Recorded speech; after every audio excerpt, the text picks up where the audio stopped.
Chapter 458. The next morning, Wu Yan's house had a peaceful morning as usual. Aside from the girls being dissatisfied with Wu Yan's habit of sleeping in instead of cooking, nothing else happened. Of course, that's only for the girls. Due to some unknown reason, Coterie has been in commander mode since yesterday, even when she's sleeping. Normally, this would be inconceivable. Since Coterie is in commander mode, Wu Yan, who used to be the one to wake up in the morning, got to wake up by force this morning. After all, commander mode Coterie isn't as nice as sister mode Coterie. She'll call out Oni Ai-chan a few times and get bullied by Wu Yan. For Coterie, waking up Wu Yan is a piece of cake. She only needs to pull his blanket and kick his feet to wake him up. When he wakes up, he's no longer on the warm sheets, but on the cold floor.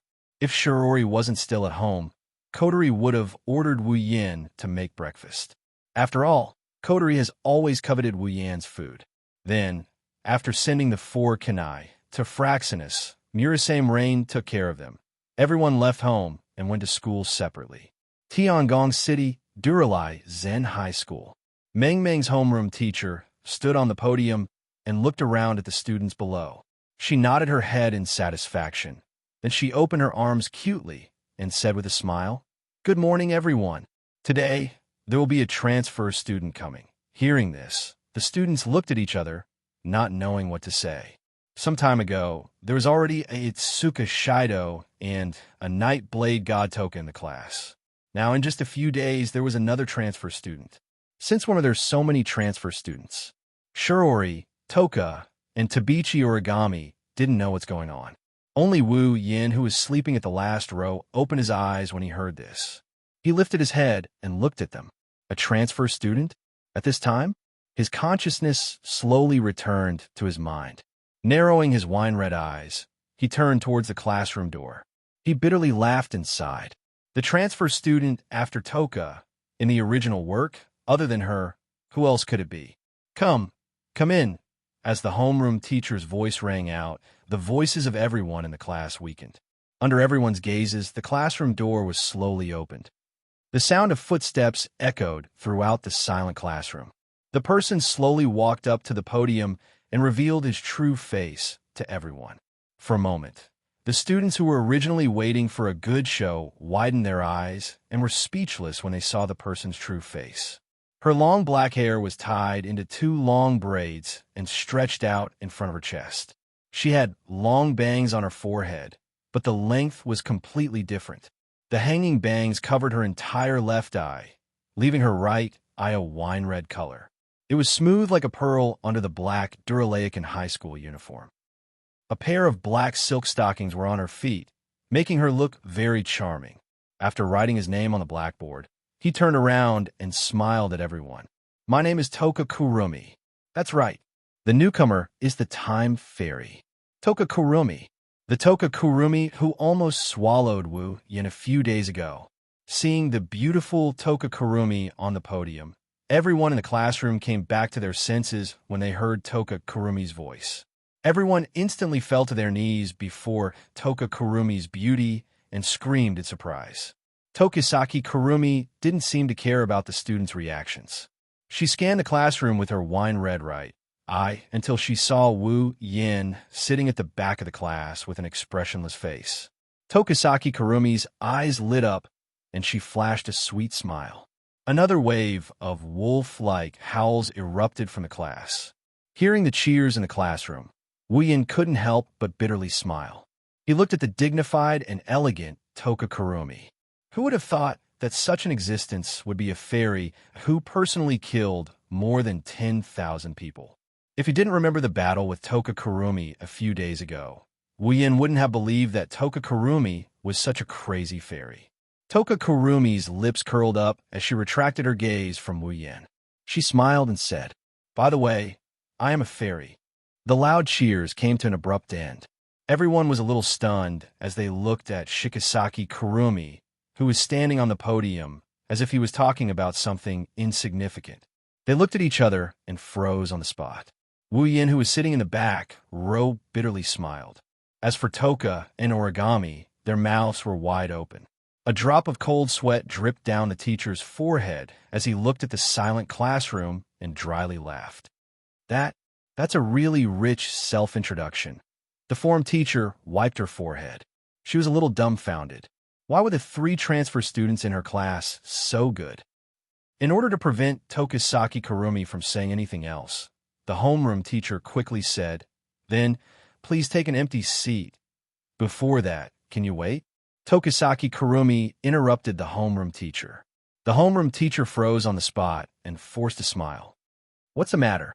he asked. "I'm unfamiliar with a lot of things in this school. So, I hope someone can show me around the school." Shit. Wu Yin had this thought when he heard Tokisaki Kurumi. He couldn't keep his cool anymore. He wanted to cry, but no tears came out. Tokisaki Kurumi said the same thing as the original work. "She's not going to pick me, is she? Does she think I will agree?" As if she didn't hear Wu Yan's inner thoughts. She didn't hear the other boys' enthusiastic invitations.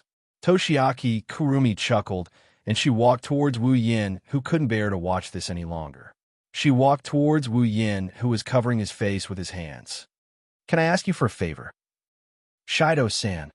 Toka Kurumi smiled elegantly and ignored Wu Yin, who was covering his face. Her voice echoed in the classroom and made everyone's jaws drop, including Toka and Shirori. Time seemed to have stopped at this moment. Not long after, the crowd boiled over.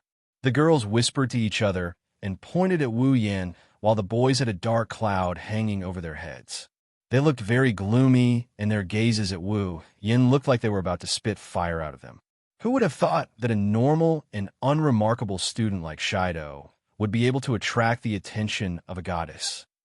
That guy, Toka, who was originally a bit lazy, suddenly became alert. She looked at Tokisaki Kurumi with hostility and gritted her teeth. "Why is it Shido? Could it be? Is it someone you know?" Shirori nodded doubtfully. She then turned to look at Toka, who was still fuming, and laughed inwardly. "Looks like the vinegar jar is about to explode." All kinds of piercing gazes made him want to vomit blood. He almost cursed out loud. "Do you guys really want to be with such a dangerous person?" Tokisaki Kurumi giggled. She lowered her body, and she whispered to Wu Yin in a voice that only Wu Yin could hear. "Like I said, you can't reject me."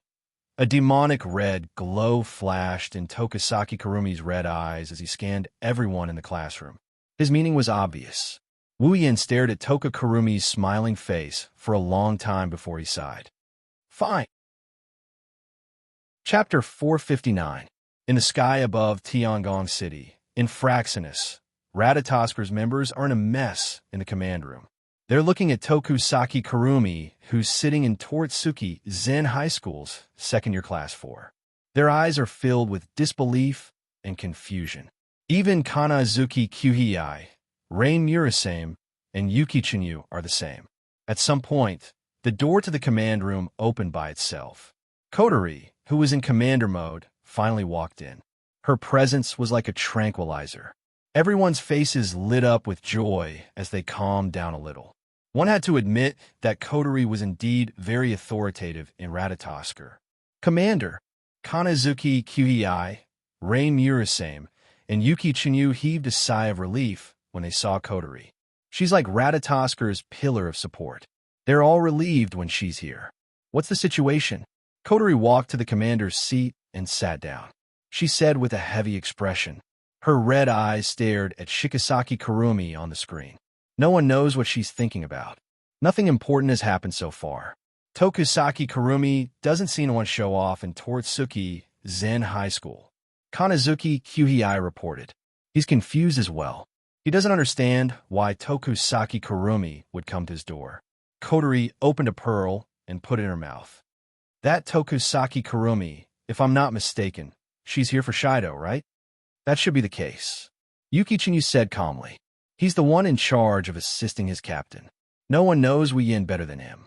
Of course, other than Kotori, Tokusaki Kurumi just invited Captain to tour the campus, and Captain agreed. Yatsuki Chinyu frowned and said doubtfully, "That Tokusaki Kurumi should be a very dangerous existence. She's obviously coming for Captain. It's impossible for Captain to not know." But why did Captain agree to Tokisaki Kurumi's request to be with her? Isn't that dangerous? I'm afraid Shido had no choice but to agree. Kotori narrowed her eyes. Tokusaki Kurumi is a reckless person. If Shido rejected her, the students of Toritsuki Zen High School would be in danger. Hearing this, everyone suddenly understood. Yuechinyu looked at the big screen and clenched his fists. But won't Captain be in danger? Kotori looked at Tokusaki Kurumi on the screen. Then, she shifted her gaze to Wu Yen, who was standing beside Tokusaki Kurumi. She asked him in a low voice, "Shido, what are you planning to do?" Kotori thought for a moment and turned to Yuki Chinyu. "Have you contacted Shido?" "I did." Chinyu gritted his teeth. "Captain told me to inform Commander that since Tokusaki Kurumi didn't make a move immediately, he shouldn't make a move now. Captain, you shouldn't act rashly. Observe the situation before deciding what to do." Kotori nodded. Shido's choice is correct. With that, Kotori stood up and shouted to everyone in the command room, "Everyone, prepare for battle. If anything happens to Shido, you are allowed to activate the battle mode." Yes. Everyone was shocked. Ratatasker's main goal was to save the elves, so this so-called battle mode had never been activated before.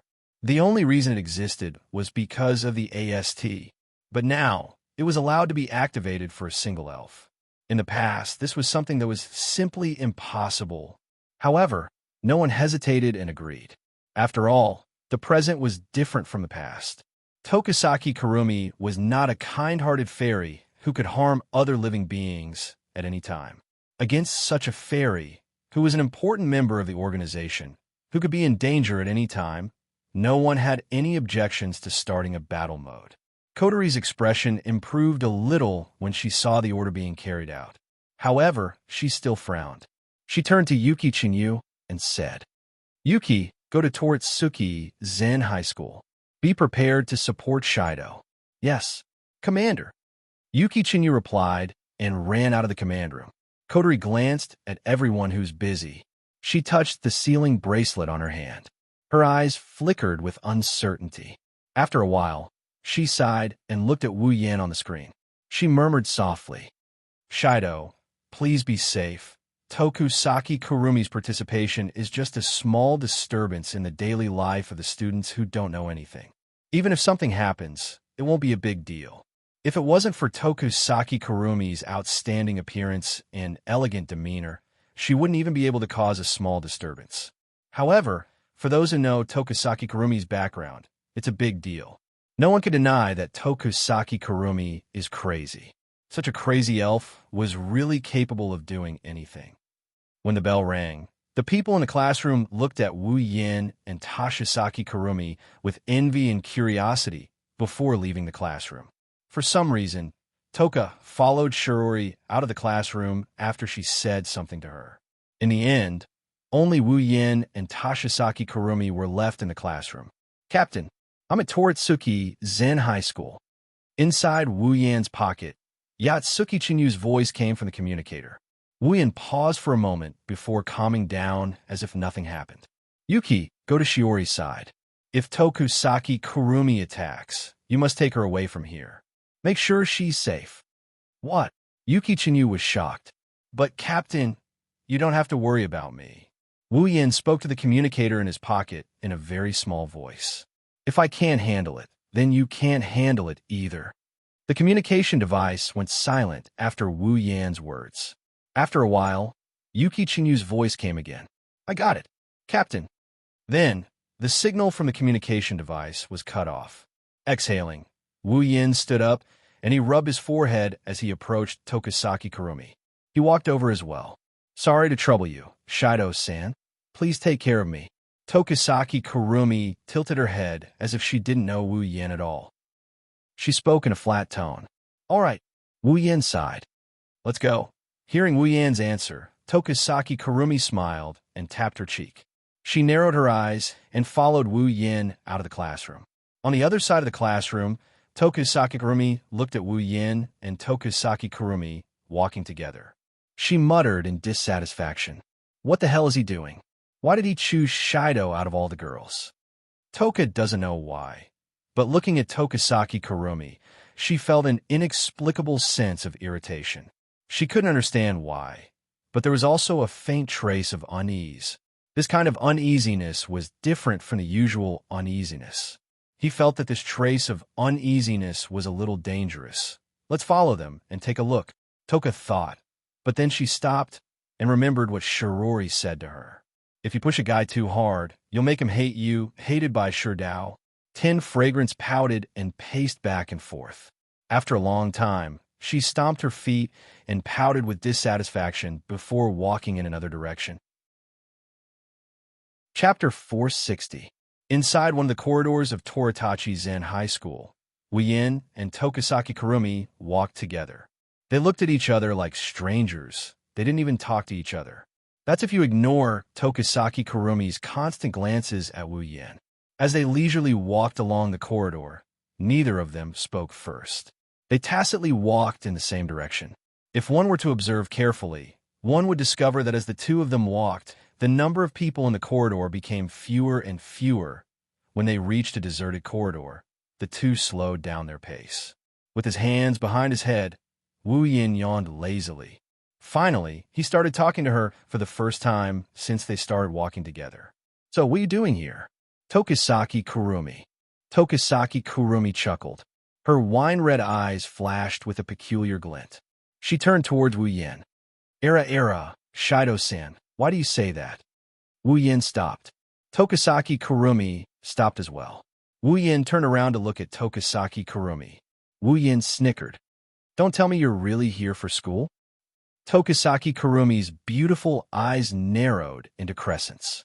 She took a few steps forward and approached Wu Yin. She didn't stop until she touched Wu Yin's body. Her head was still moving towards Wu Yin. Wu Yin frowned as he looked at Tokisaki Kurumi, who was getting closer. He couldn't help but take a step back. However, Tokisaki Kurumi didn't give up and continued to press closer to Wu Yin. Wu Yin had no choice but to step back. After a while, Wu Yin felt a cold touch on his back, and he couldn't retreat anymore. He could only let Tokisaki Kurumi get closer to him and fall into his arms. From the outside, it looked like a girl in love falling into the arms of her lover. Her soft body fell into Wu Yin's embrace. Tokisaki Kurumi's huge chest pressed against his chest. It gave Wu Yin a strange feeling. However, Tokisaki Kurumi didn't seem to be satisfied. She twisted in his arms and looked at Wu Yin's face.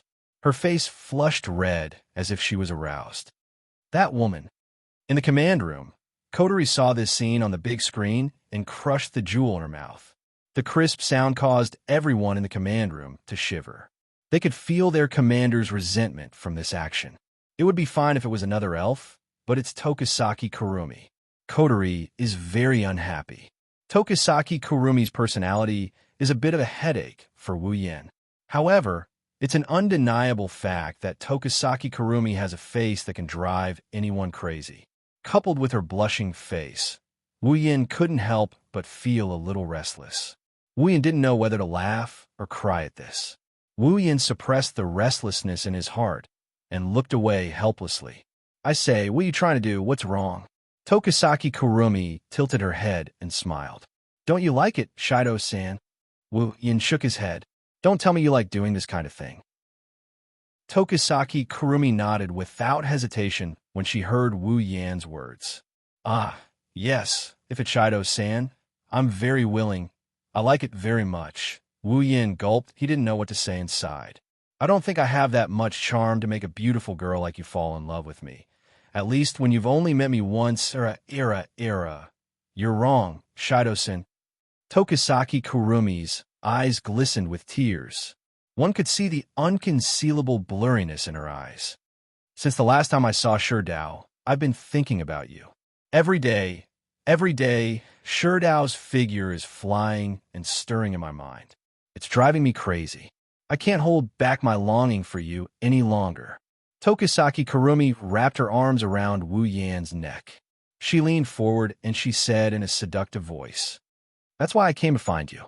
This is the only way we can be together. That's right, I'm very happy right now." Tokisaki Kurumi's words are no different from a confession. Wu Yin's face was stunned. He couldn't stay calm anymore. Even though he has about 10 wives, words of love like this are impossible to hear from Chuju, Mikoto, and the others. This is Wei Yan's first time in a situation like this.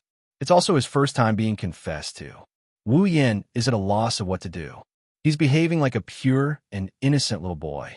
No one would have guessed that this guy already has a wife, and 8 of them at that. Moreover, Tokisaki Kurumi's body kept moving closer to his as she spoke. Even a real gentleman wouldn't be able to hold himself back, let alone a fake gentleman like Wu Yan. Wu Yan could only hold back the evil fire in his heart. His face was red as he leaned against the wall like a little girl who was violated. He was about to cry. Of course, Wu Yan was having a good time, but a certain arrogant girl with 2 ponytails in the command room almost went berserk. Just like Wu Yan, she was also holding it in.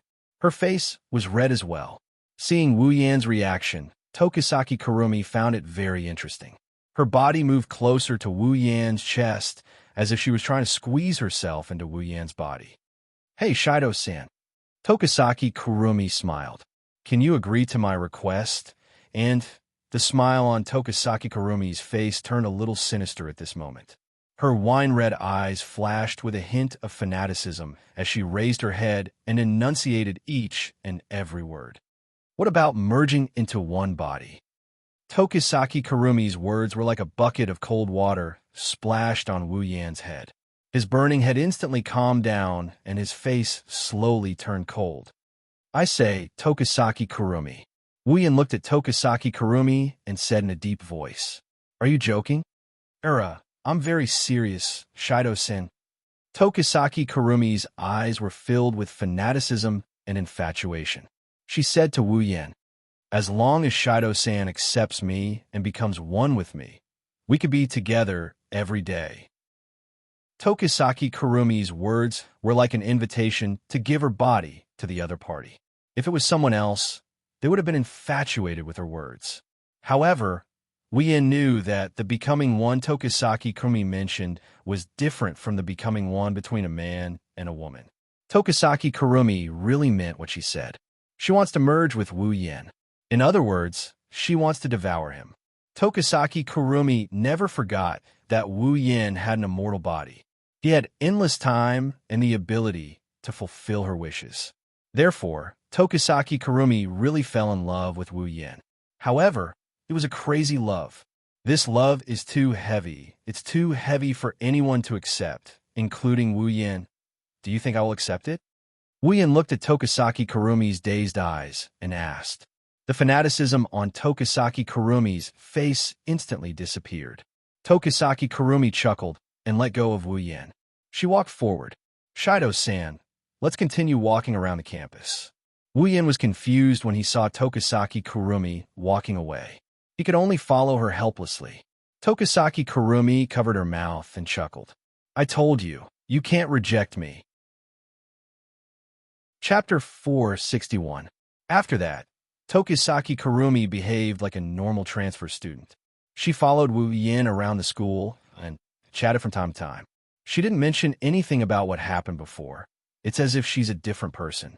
If it wasn't for the golden eye clock hidden under her bangs, no one would suspect that she's an elf. Wu Yan didn't say anything about Tokisaki Kurumi's actions. He acted like a normal classmate as he introduced Tokisaki Kurumi to the rest of the school. Those who didn't know would have no idea what the relationship between the two is like. Of course, even though the two of them seemed to be getting along so well, it wasn't easy for everyone in Ratatoskr. Not only did they have to keep an eye on Tozaki Kurumi, but they also had to constantly analyze her mood swings. They also had to be on guard all the time and prepare a plan to deal with her at any time. Today's work was more tiring than any other day they've spent in the past. As for Kotori, she's lost count of how many pearls she chewed. She feels like she's being played by Tokisaki Kurumi. While she's on guard, Tokisaki Kurumi is leisurely strolling around the school.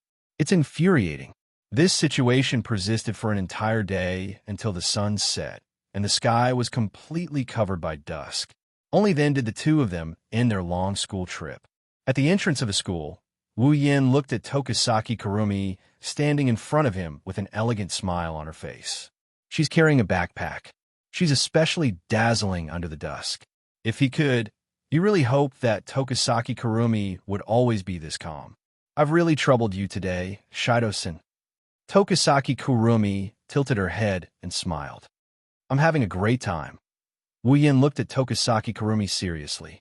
Tokisaki Kurumi returned a beautiful smile to prove that she's having a great time. Wu Yin could only sigh. That's good, Tokisaki-san. You can call me Kurumi. Tokisaki Kurumi took a few steps forward and stared at Wu Yan's face with her red eyes. Wu Yan felt pressured. I know, Kurumi. Kurumi seemed happy to hear Wu Yan call her that. She rolled her eyes and said, Then, Shido-san, can you agree to another request of mine? Again, Wu Yan's mouth twitched. Don't tell me it's another request to become one. I don't have that kind of fortune. Shido, you're such a joker. Kurumi didn't care and looked at Wu Yan with a hopeful gaze. Actually, I don't know much about this city, so can I trouble you again, Sherdao? Can you take me out for a walk tomorrow? Wu Yan was surprised. This isn't an invitation to date, right?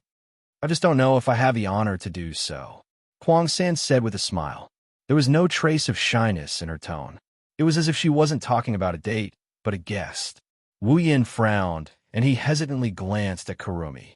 Kurumi's unwavering smile and the anticipation in her eyes. She doesn't look like she's faking it. Wu Yan hesitated. To be honest, going out on a date with Kurumi is making him nervous. He's worried that Kurumi might not be able to hold back her urge to attack him and swallow him whole. But if he rejected her, let's not talk about how Kurumi would react. Let's talk about his side. Not only did he need to complete the second instance dungeon mission, but Kurumi wasn't evil to the core. On the contrary, she was actually a very kind person. Rejecting her just because her personality was a bit scary, it was a bit unreasonable. Kurumi saw Wu Yan's hesitation, so she didn't urge him. She just stood there and waited for Wu Yan's answer. The whole place became quiet. Shido, accept her offer. Kotori's voice came from Wu Yan's wireless earpiece.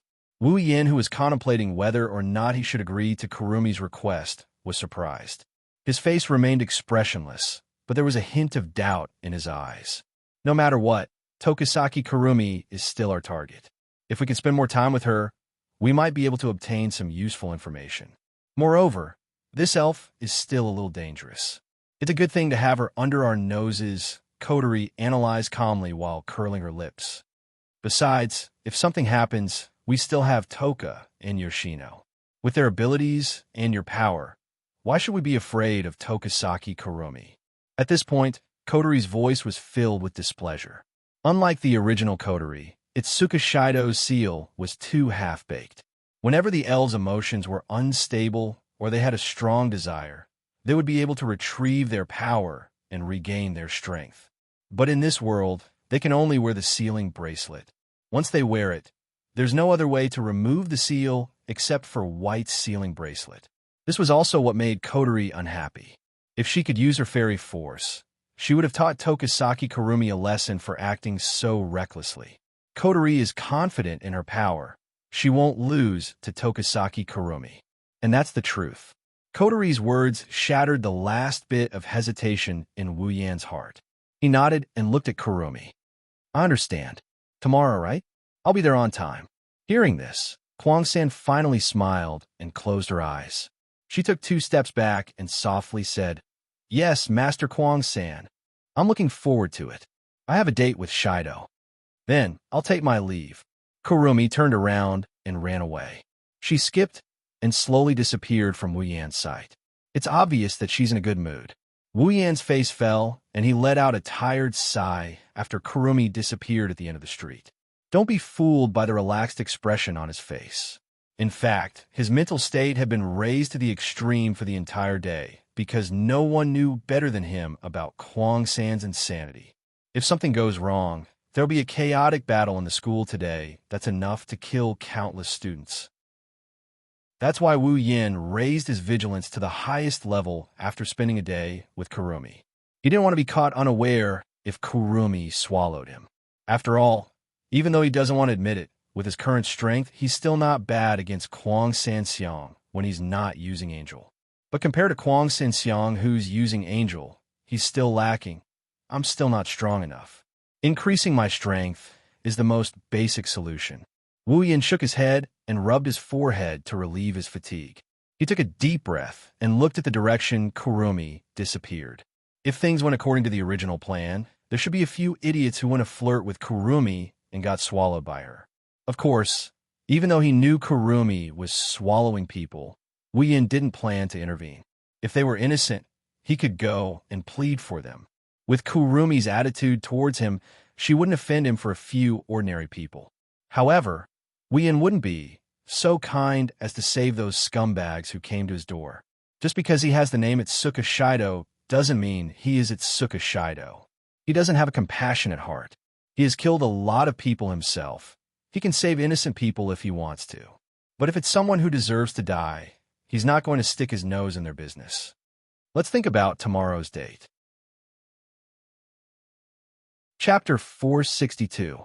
The next day, Heavenly Palace City, standing at the intersection of a certain street. He looked at the bustling crowd coming and going. He looked up at the sky and estimated the time. He couldn't help but sigh. In order to go out and have a normal date with Kurumi, Wu Yin put in a lot of effort, and only he knew how hard it was. Not only because of the process of the date, but more importantly, Toka. In the original work, the protagonist also had a date with Kurumi, but that date, in Wu Yin's view, was more appropriate to call it a day of suffering than a date. Because in the original work, it wasn't only Kurumi who went on a date with the protagonist, but also Toka and Yuichi Origami, for various reasons, also went on a date with the protagonist. In other words, in the original work, the protagonist went on a date with 3 girls on the same day. It sounded like a perverted idea, but after truly enjoying it once, I realized that it was nothing more than torture. Not only did I have to take care of all 3 aspects, I also had to prevent the 3 girls from meeting each other in case a fire broke out in my backyard. In the original novel, the date between the protagonist and the 3 girls fully demonstrated the truth of this world is really small.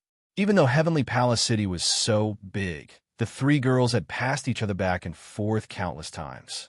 This made the protagonist try his best to smooth things over and exhaust himself.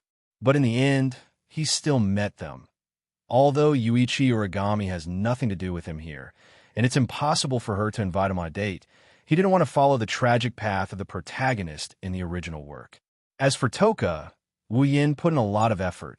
Not only did he play with her for the whole night, but he also cooked for the whole night, almost making Wu Yan's true ancestor body collapse. Fortunately, in the end, Toka was satisfied and didn't bother him this morning, allowing him to get away smoothly. Otherwise, Wu Yin wasn't sure if Toka would suddenly want to follow him and let him experience the same thing as the protagonist in the original work. Of course, Kotori definitely contributed a lot to this. After all, he was with Kurumi today, and if something went wrong, they might get into a fight. If that happens, he would need Toka's help. Kotori spent a lot of time talking to Toka about Ratatosker and the elves, letting Toka know what Wu Yin did for the elves. This made Toka very moved. Perhaps because she thought of the scene where Wu Yin saved her, it made Toka sympathize with Kurumi, who is also an elf. So when Kotori asked for Toka's help in times of need, Toka readily agreed. This made Wu Yin almost burst into tears.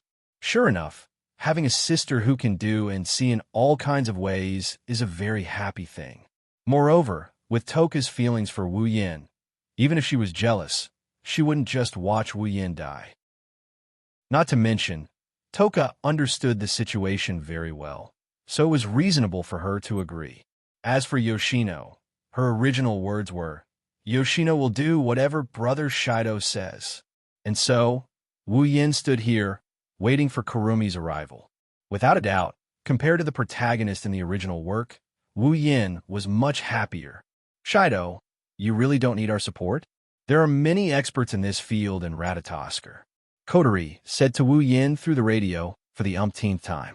She sounded very confident in those so-called experts, which made Wu Yin's heart ache a little. "I really don't need it." Wu Yin firmly rejected Kotori's offer. He really didn't know where the shrewd Kotori got her confidence from. To have such high hopes for those so-called experts, then be careful, Kotori said helplessly. But she's not worried about her brother's abilities. At least, there are two elf girls who have been successfully conquered, right? Or perhaps there are three. After an unknown amount of time, Kurumi's figure finally appeared at the end of the street. She slowly walked towards Wu Yin, causing Wu Yin to look up. The moment Kurumi appeared, everyone on the street stopped in their tracks. Their eyes couldn't help but be attracted to her. Even some girls couldn't help but glance at her. It could be seen that at this moment, Kurumi had become the focal point of the scene. Her remaining wine red, right? I saw Wu Yin on the other side of the street. Her entire eye lit up and a dazzling smile appeared on her face. Everyone who was looking at Kurumi was stunned. She acted like she didn't notice anything and walked towards Wu Yin. I'm really sorry for making you wait. Kurumi stood in front of Wu Yin and smiled at Wu Yin. She bowed and apologized. I didn't wait that long. Wu Yin shrugged and said casually, plus, in a situation like this, isn't it normal for a guy to wait for a girl? Allah, sure Dao is really a gentle person. Kurumi's mouth curved into a smile. She seemed to be very satisfied with her answer. So, Shido, where should we go? Kurumi looked at Wu Yin with an expectant gaze. Wu Yin couldn't help but feel a bit embarrassed. He bitterly smiled inside. If only Kurumi was always like this. He didn't know how many times he lamented in his heart. He scratched his face, and then he laughed awkwardly. If you don't mind, let's go to the zoo. That idiot! Kotori cursed in the command room. She shouted into the radio, Are you a kid? It's a date, why go to the zoo? Wu Yin turned a deaf ear to Kotori's words. He looked at Kurumi, and he waited for her reply, without saying anything. Qei Kanazuki and Rei Murasame shook their heads. They thought Wu Yin made a stupid decision. A date like a movie theater, an amusement park, or even a concert is the wisest choice. Isn't the zoo a place to bring a kid?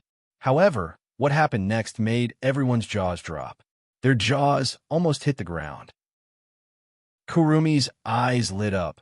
A faint look of excitement appeared on her face. She looked like Toka, who saw a delicacy, Mikoto, who saw a Gouda, and Ikaros, who saw a watermelon. There was a deep, blurred look on her face. In the command room, the people who saw this scene through the big screen were stunned. They looked at each other in dismay. Haha, did I make things difficult for you? Wu Yin lowered his head and said in an embarrassed tone, I'm sorry, I like animals, so, if you don't like it, we can go somewhere else. There's no need. Kurumi interrupted Wu Yin. She looked anxious, as if she's afraid they can't go to the zoo. The zoo is great. Let's go to the zoo. Everyone in Ratatoskr opened their mouths in an O shape. They couldn't react. Looking at her anxious expression, they couldn't stay calm.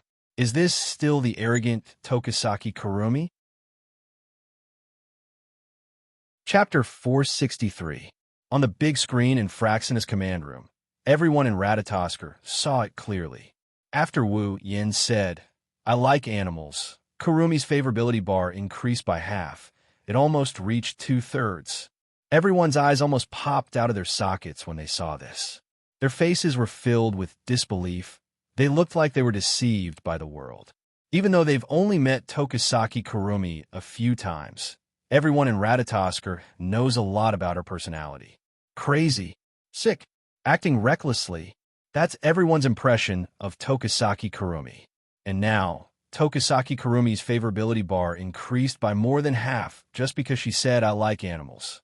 This is unbelievable. Even Kotori was stunned. She almost forgot to keep the pearl in her mouth, almost fell to the ground. After a while, Kotori reacted first. She raised her eyebrows and looked at Wu Yin, who was walking towards the zoo with Kurumi. She said with an unknown emotion, Shido, you really are an unbelievable person. Kanazuki Qei put his hand on his forehead and said with a bit of anger, No wonder he's Ratatoskr's trump card. It wasn't him who was stupid. It was us who were stupid.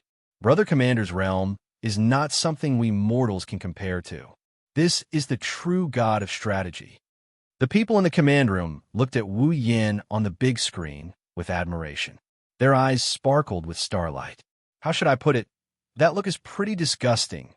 On the other side, Wu Yin, who was walking towards the zoo with Kurumi, heard everyone's comments. He smiled, but didn't say anything. He was very proud of himself.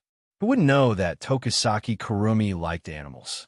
Even if they didn't know, They could easily find it on Baidu. With such an obvious entry point, if they didn't make good use of it, they might as well just bang their head against the wall and die. One must know that in the original work, because a few people bullied a cat, Kurumi went berserk and sent those people to hell. From this, one could see how much Tokisaki Kurumi liked small animals. Wuyan isn't going to let go of such a hobby. It would be best if he could max out Kurumi's favorability and make her put on the sealing bracelet. That way, he would be able to complete his mission. The first part of the plan is still normal and smart, but the latter part is already at the level of fantasizing. Heavenly Palace City, Wu Yin and Kurumi appeared at the entrance of the zoo. After they entered the zoo, a panda wearing a panda costume appeared in front of them. Under Kurumi's confused gaze, the panda passed the ice cream to Wu Yin. Then, he walked away like a worker at a zoo. Kurumi was quite confused about this. After all, she never heard of an ice cream in a zoo. Only Wu Yin took the ice cream in his hand and continued walking with Kurumi. Wu Yin gave a thumbs up to the panda, without Kurumi noticing. The panda also saluted Wu Yin. Phew! The panda didn't relax until the two disappeared from sight. He took off his panda mask and revealed a very beautiful face. It's Yu. It's really not an easy job to eliminate all the bad treatment of animals in the zoo. Captain really knows how to torture people. Yu bitterly smiled. How could he know that if Kurumi saw the scene of animal abuse, the zoo would become a bloodbath? That's why Wu Yin ordered him to solve it in advance. Of course, Kwang San didn't know about this. At this moment, she was happily looking at the little lambs in the pen. Her face blushed a little. She looked just like an ordinary girl who loved animals. Only at this moment did Kwang San express her true feelings. Here you go. Wu Yin handed the ice cream to Kurumi and smiled. He was more or less amused. Who would have thought that Kurumi would act like this in front of those animals? For me? Kurumi doubtfully took the ice cream and said, "What about you, Sherdao?" "Well, there's only one ice cream. Of course, it's for a lady." Wu Yin didn't care about it and smiled. This. Kurumi hesitantly raised the ice cream in her hand and said with a smile, "Sherdao, why don't you eat with me?" "Great." Wu Yin shouted in his heart, but his face was full of embarrassment. He said, "Is that okay?" Era. Kwang San rubbed her face and blushed. "If it's Sherdao," scratching his head, Wu Yin shrugged with a grin. He started eating the same ice cream as Kurumi. Kurumi smiled back at him. The scene of the two eating the same ice cream made them look like a loving couple. The people in the command room couldn't help but admire the pair. At this time, on the edge of the fence, a few shepherd dogs ran over from not far away. They circled around the fence and barked nonstop, attracting Kurong San's attention. Seeing this, Wu Yin couldn't help but smile. He bent down and clapped his hands. He called a shepherd dog softly. "Come here. Come here." Seeing Wu Yin's action, Kurumi was startled. She nervously looked at the shepherd dog, as if she was expecting it to come over. The shepherd dog seemed to be hesitating. It paced back and forth not far away. After a while, it slowly took a step and walked towards Wu Yin. Seeing the shepherd dog coming, Kurumi became even more nervous. She held her breath, as if she was afraid that her breathing would scare the shepherd dog away. As time passed, the shepherd dog finally got close enough to Wu Yin to lick his palm. Wu Yin laughed out loud and rubbed its head. After rubbing its head, the shepherd dog finally let down its guard and started barking. Honestly, this shepherd dog is pretty cute. Kurumi was so excited that her face turned red. She quickly squatted down and looked at the shepherd dog in front of her. She tilted her head. A trace of excitement could be seen on her face. It could be seen that Kurumi really liked animals. Wu Yin was observing Kurumi's performance. He smiled and turned his head towards Kurumi. "Why don't you touch it too?" "Me?" Kurumi was startled. She hesitated and said, "Can I? Won't it scare it away?" "It won't. Try it." Wu Yin shook his head with a smile. He didn't expect Kurumi to be so careful around an animal. She's worried about scaring it away when she's just touching it. No wonder she got so angry when she saw people bullying animals in the original work that she even summoned her spiritual equipment. Kurumi's eyes flickered. She looked at Wu Yin for a while, and then looked at the shepherd dog barking at her. She couldn't help but like the shepherd dog. She finally reached out her hand and patted the shepherd dog's head. The shepherd dog comfortably snorted twice and barked at Kwang San again. Then, it ran in front of Kwang San and threw itself on her, licking her cheeks. Wait. Ha ha ha, it's itchy. Kurumi couldn't help but hug the shepherd dog. The wet and itchy feeling on her face made Kurumi laugh. For a moment, the scene of a young girl being licked by a dog and the smile on Kurumi's face formed a very beautiful scene. Chapter 464. Wu Yin narrowed his eyes as he looked at Kurumi, who was happily interacting with the shepherd dog. He walked to Kurumi's side and squatted down to pet the dog. Wu Yan's expression suddenly changed. Not good.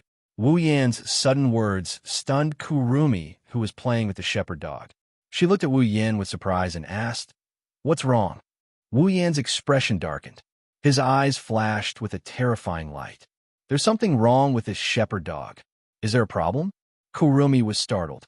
After she reacted, she hurriedly stood up and patted the shepherd dog in a panic. "What's wrong? What's wrong? Is it sick?" "No." Wu Yin shook his head. "If I'm not wrong, this shepherd dog should have been infected with a virus." "Virus?" Kurumi's expression changed. "Ah, I'm afraid it's the work of ASD." Wu Yin said with a gloomy face, "I've seen this virus before. Although I don't know the name, I've seen AST people use it. The effect is terrible." "Then what should we do?" Kurumi frowned and tightened her grip on the shepherd dog in her arms. She was usually crazy, but at this moment, she looked like she couldn't make up her mind. This was because Kurumi liked animals too much. "It doesn't look like there's anything wrong with it," Kurumi said worriedly. "There's nothing wrong with this shepherd dog. However, there's a big problem." Wu Yin smiled bitterly. "The organism infected with this virus won't have any abnormalities. However, it will release a kind of gas." "Gas?"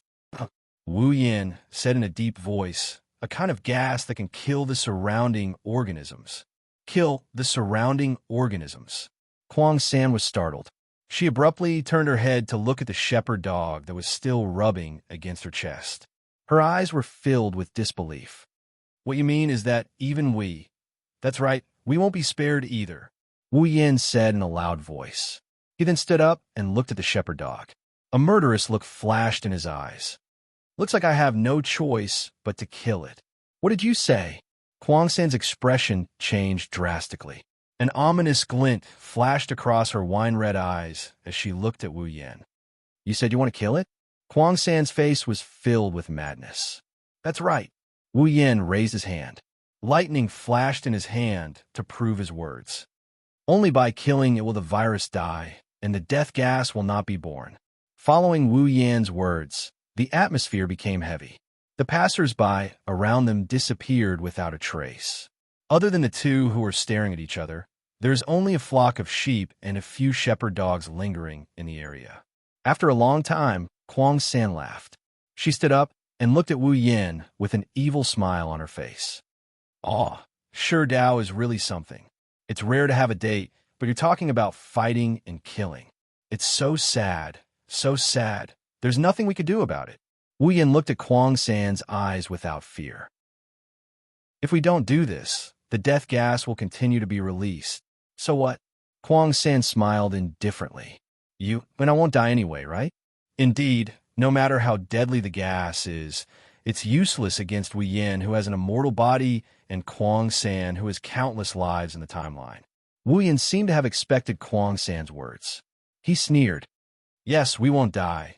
But what about the sheep and shepherd dogs around us? What about the animals in this zoo?" Hearing this, Kwang San's smile froze. The cold look in her eyes was replaced by a little bit of panic. Although it disappeared quickly, Wu Yin still saw it. So, for the sake of those innocent animals, the shepherd dog, Wu Yin glanced at the shepherd dog coldly. "It must die." Kurumi's complexion slowly sank. Her wine-red pupils faintly flashed with a bit of madness. But more than that, there was hesitation and reluctance. She glanced at the shepherd dog beside her, who was wagging its tail at her. She gritted her teeth imperceptibly. "Do we have to do this?" Then you say, Wu Yin looked at Kuang San mockingly. He said decisively, is there any other way to save those innocent lives except for killing the source? Kuang San's body trembled slightly. She looked around at the animals in the zoo. Her face was a little pale, and her hands were a little cold. For Kuang San, if she had to kill a person, she would do it without hesitation because it was just food for her. But animals were the only thing she liked. Now, she was faced with a choice. Kill the shepherd dog and save all the animals. Otherwise, they would have to leave this shepherd dog behind, and all the other animals would die. To her, this choice was too cruel. Woof. While Kuang San was struggling in his heart, the shepherd dog suddenly barked, waking Kuang San up. Kuang San seemed to have gone crazy as he shouted, No, no, no, you can't do this. Killing the source may not solve the problem. There must be another way. There must be a way to solve the problem without killing the source. Hearing Kuang San's words, Wu Yan's indifference and mockery disappeared in an instant. It was replaced by deep compassion. The lightning on his body also disappeared. So, you also know that killing the source may not solve the problem. You will also look for other solutions. Kuang San was stunned. She didn't understand what was going on. Her face was a little blank.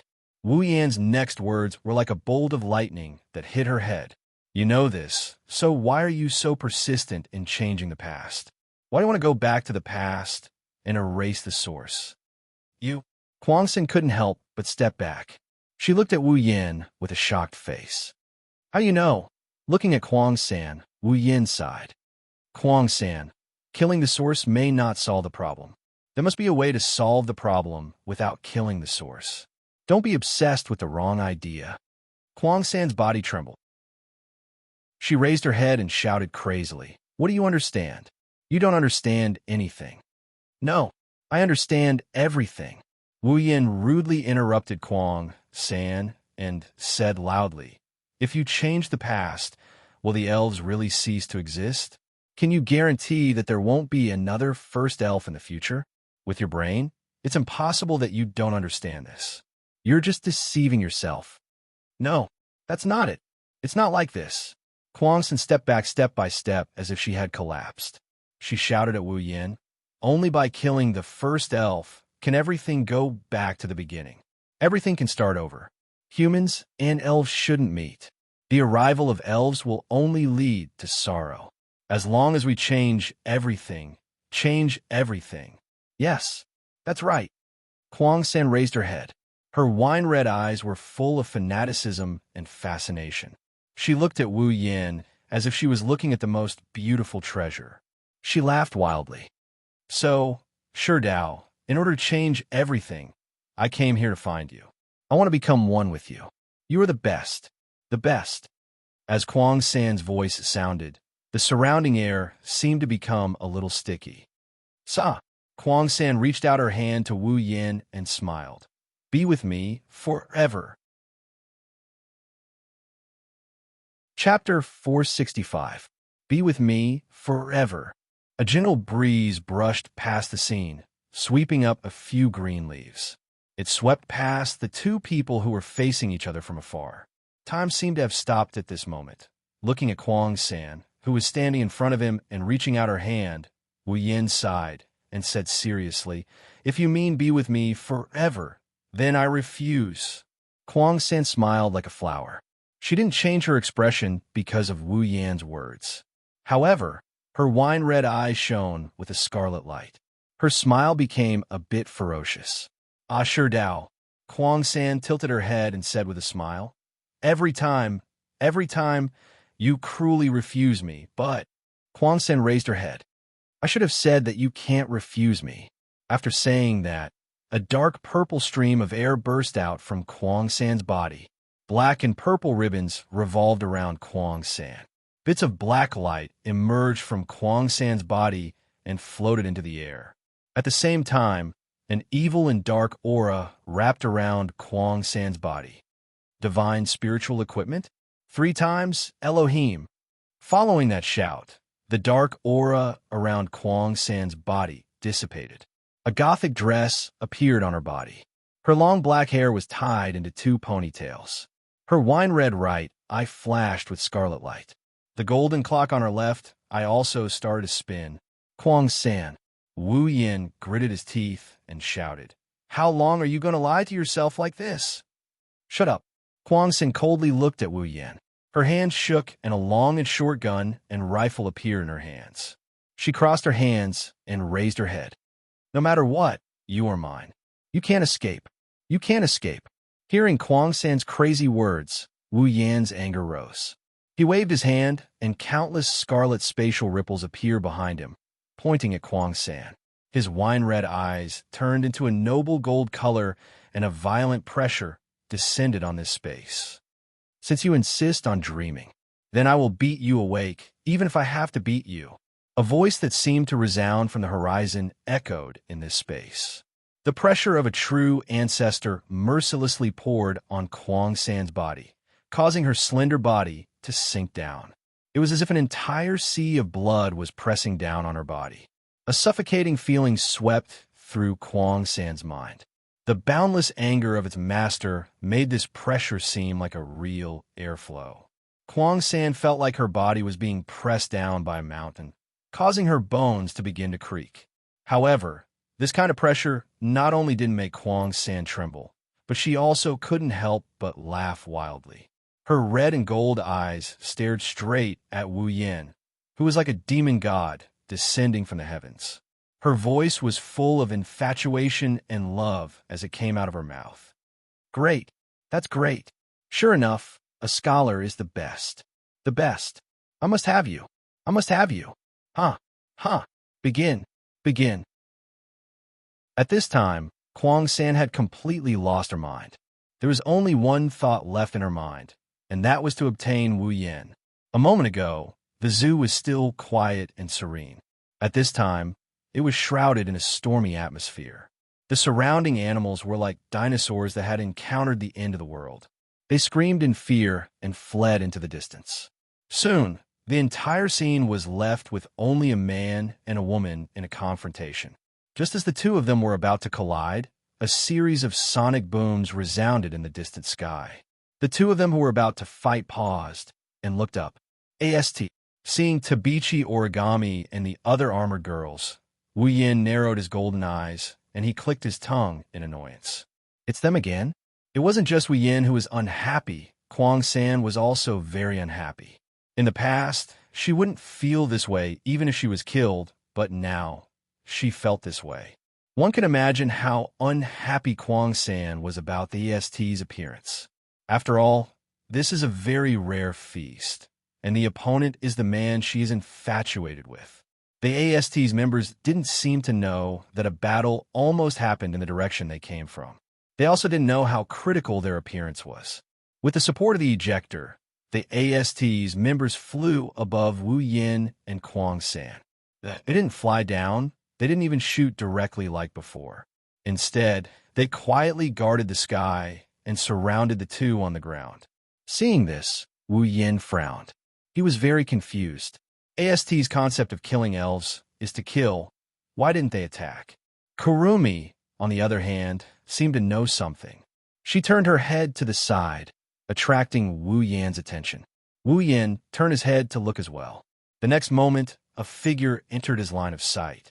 Wu Yin was surprised. It was a petite girl of about 14 or 15 years of age with a bright face and a dark blue ponytail. She was wearing the same equipment as the members of AST, except that it was blue and white in color. There was a mole under her left eye, and her eyes were a slightly dark brown. The girl seemed to know the two of them, or rather, one of them. She stood there with an indifferent expression and looked at Kwang-san, proving who she knew. Kwang-san also knows this girl. No, it should be said that even Wu Yin knows her. Chogo Shina. She's the sister of the original protagonist, Itsuka Shido. In other words, she's Shiori's sister here. Seeing Chogo Shina, Wu Yan's confusion disappeared. He looked around at the AST that surrounded them in the sky. No wonder the AST members didn't attack. It's because of this trump card, Chogo Shina, the trump card of the army against the elves. In this world, other than Ratatoskr, Do Ex Machine was a military enterprise that provided military equipment to the military and police forces all over the world. He was also one of the employees assigned to AST. Of course, based on her identity alone, AST wouldn't use Chogo Shina as the center to annihilate her. The real reason why AST members were willing to become a member of the encirclement was Chogo Shina's combat power. Chogo Shina may be only 14 or 15 years old, but in terms of combat power, even if everyone in AST worked together, they might not be able to defeat her. Of course, Chogo Shina's unique equipment contributed to this.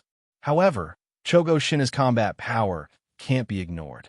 Even Kwang San is no match for Chogo Shina if she doesn't use Angel. That's why Chogo Shina has killed Kwang San countless times in the past. One can only imagine how strong Chogo Shina is. After all, in order to cultivate such a trump card, Chogo Shina was modified by Du X Machine. She has less than 10 years left to live. Chogo Shina doesn't know about all of this after filtering through all the information about Chogo Shina in his mind. Wu Yin couldn't help but frown. He looked at Chogo Shina, who's expressionless and emotionless. His golden eyes flashed. He felt a bit helpless. Since she's Shiori's sister, he can't just stand by and watch her die. Chapter 466. Inside the zoo, Wu Yin and Kurumi stood in the middle of an empty field, facing each other. Not far away from them is Chogo Shina, who is looking at Kurumi. In the sky, a group of AST members raised their cannons and aimed at the two on the ground, forming an encirclement. In the sky, Tabichi Origami scanned the two on the ground before stopping at Wu Yin. She was surprised by what she saw. Why would he appear here? What's wrong, Origami? Origami. The captain of AST turned around when she heard Origami's soft muttering. However, she did not hear Origami's words. Seeing that Origami had no intention of replying, she looked in the direction Origami was looking at. When the captain of AST saw Wu Yin, he couldn't help but frown. That guy, why does he look a bit like the red devil that descended a while ago and never appeared again? After saying that, the captain of AST said something into the radio in his ear, then quickly shook his head. No, there's no trace of psychic waves on him. He shouldn't be the red devil. But why does he look so similar? Origami, you fought with the red devil before. Can you tell if that boy is the red devil that appeared once? The captain of AST asked Origami. Tabichi Origami didn't say anything. She turned her head away and didn't look at Wu Yin anymore. The captain of AST seemed to have understood the situation. Looks like he's not that mysterious their devil. The captain of AST knows that Koichi Origami is hostile towards elves. If the other party is an elf, she wouldn't try to protect him. She might even attack him. When Koichi Origami didn't pay any attention to Wu Yin, she knew that the other party isn't the red devil she imagined him to be. However, the captain of AST didn't notice that when Origami looked away, there was a complicated expression in her eyes. Hey, boy over there. The AST captain flew down and yelled at Wu Yin. It's dangerous here. Get out of here. On the ground, Wu Yin didn't know that when he first arrived in this world, he gained a new name. To be more precise, he gained a new nickname called their devil. Currently, he's looking at Chogo Shina not far away from him. His mind is spinning rapidly. Chogo Shina finally noticed Wu Yin. He glanced at Wu Yin, but he didn't change his expression. He told Kurumi, your appetite seems to have decreased a bit this time. I thought you would need at least 3 or 4 people to satisfy your appetite. Nightmare. Kurumi glanced at Chogo Shina contemptuously and said, what do you know? Sure Dao is completely different from food. Oh. Chogo Shina opened his mouth and said in surprise, this is the first time I've heard you talk about a human like that. Didn't you always treat humans as food? Human? Kurumi smiled meaningfully and didn't say anything. She glanced at Wu Yin and said regretfully, It seems my date with Sure Dao can't go on. What a pity. Date. Chogo Shina frowned and glanced at Wu Yin. Chogo Shina felt the man in front of him wasn't an ordinary person. Disregarding everything else, If a normal person were to see a sky full of AST in himself, as well as Nightmare who had revealed his spiritual equipment, even if they weren't scared to death, they would definitely be scared to death. However, the man in front of them, from the moment Nightmare revealed his spiritual equipment to the moment they appeared, let alone being scared, there wasn't even the slightest bit of surprise on his face. From the beginning to the end, he had a calm expression on his face. Coupled with Kurumi's previous words, Chong Gongjin had a feeling that this man wasn't an ordinary person. At least, he wasn't like those ignorant people who were devoured by Nightmare. It seemed like this man had some understanding of elves and the like. With that in mind, Janamiya Shina's gaze towards Wu Yin wasn't as calm and indifferent as before. He glanced at Wu Yin before turning to Kurumi. Anyway, since I'm here, whatever you want to do, stop it. Chong Gong Zana's exposed light armor opened up 2 openings on his shoulder. At the same time, several small laser beams shot out from the openings towards Kurumi. Kurumi twisted her body and dodged to the side. However, the laser beams were like homing missiles. They made a turn in the air and persevered towards Kurumi. She had no choice but to keep dodging. For a moment, the scene of the laser beams chasing after Kurumi flashed across the scene. Kurumi repeatedly dodged the incoming laser beams and even flew up into the air. However, the AST members surrounded her tightly in the air, making it impossible for her to fly up again. She could only dodge in a small area. But soon, the laser beams became faster and faster. At some point, the laser beams finally caught up with Kurumi. Several laser beams mercilessly pierced through Kurumi's heart. Kurumi's eyes widened. Then, she fell to the ground from the sky bang. The sound of her body hitting the ground resounded. The violent impact caused Kwang San to spit out a mouthful of blood. The blood dyed her face red. Blood slowly flowed out from her heart and dyed the ground red. In the sky, the AST members saw this scene. Even though they've seen it before, they still couldn't help but admire Chong Gong Zana. In the past, AST had been dispatched many times, but never once did they manage to kill a fairy. However, Chong Gong Zana did it. How could they not admire him? What they didn't know was that, strictly speaking, Chong Gong Zana didn't actually kill the elf, because Kurumi had countless incarnations of herself in the timeline. She couldn't die unless all of her incarnations were destroyed or her original body was killed. Unfortunately, when the AST people appeared, Kurumi had already been swapped out. In other words, the Kurumi on the ground was just a fake. The real Kurumi was nowhere to be found. Sherdao, on the ground, the dying Kurumi struggled to raise her head. Blood spurted out from her mouth. She reached out her hand to Wu Yin and said reluctantly, You are my thing. In the end, you will become mine. You can't refuse me. After saying that, Kurumi lost all her strength. Her hand that reached out to Wu Yin slowly fell down. Wu Yin's expression didn't change as he looked at Kurumi lying on the ground covered in blood. His calm demeanor surprised the AST members and Chong Miyashina. Inside, they didn't feel too good about it. He knew that the Kurson in front of him wasn't the real Kurson, but he was the Kurson from the past. In other words, the Kurson who was about to die was the real Kurson who came from the past to the present. She abandoned her past. Wu Yin looked up at the sky in a daze. Chapter 467. Seeing Kwang San on the verge of death, Chong Gongjin didn't stop. Instead, he pulled out a huge lightsaber and walked towards Kwang San, who was about to die on the ground step by step, as if he was afraid that Kwang San wouldn't die, and wanted to kill him completely. This was understandable. After all, Chong Gong Shina had killed Kurumi many times in the past. However, every time Kurumi died, she would appear again and devour humans. Chong Gong Shina had no choice but to do so. Chong Gong Shina came before Kurumi with his lightsaber.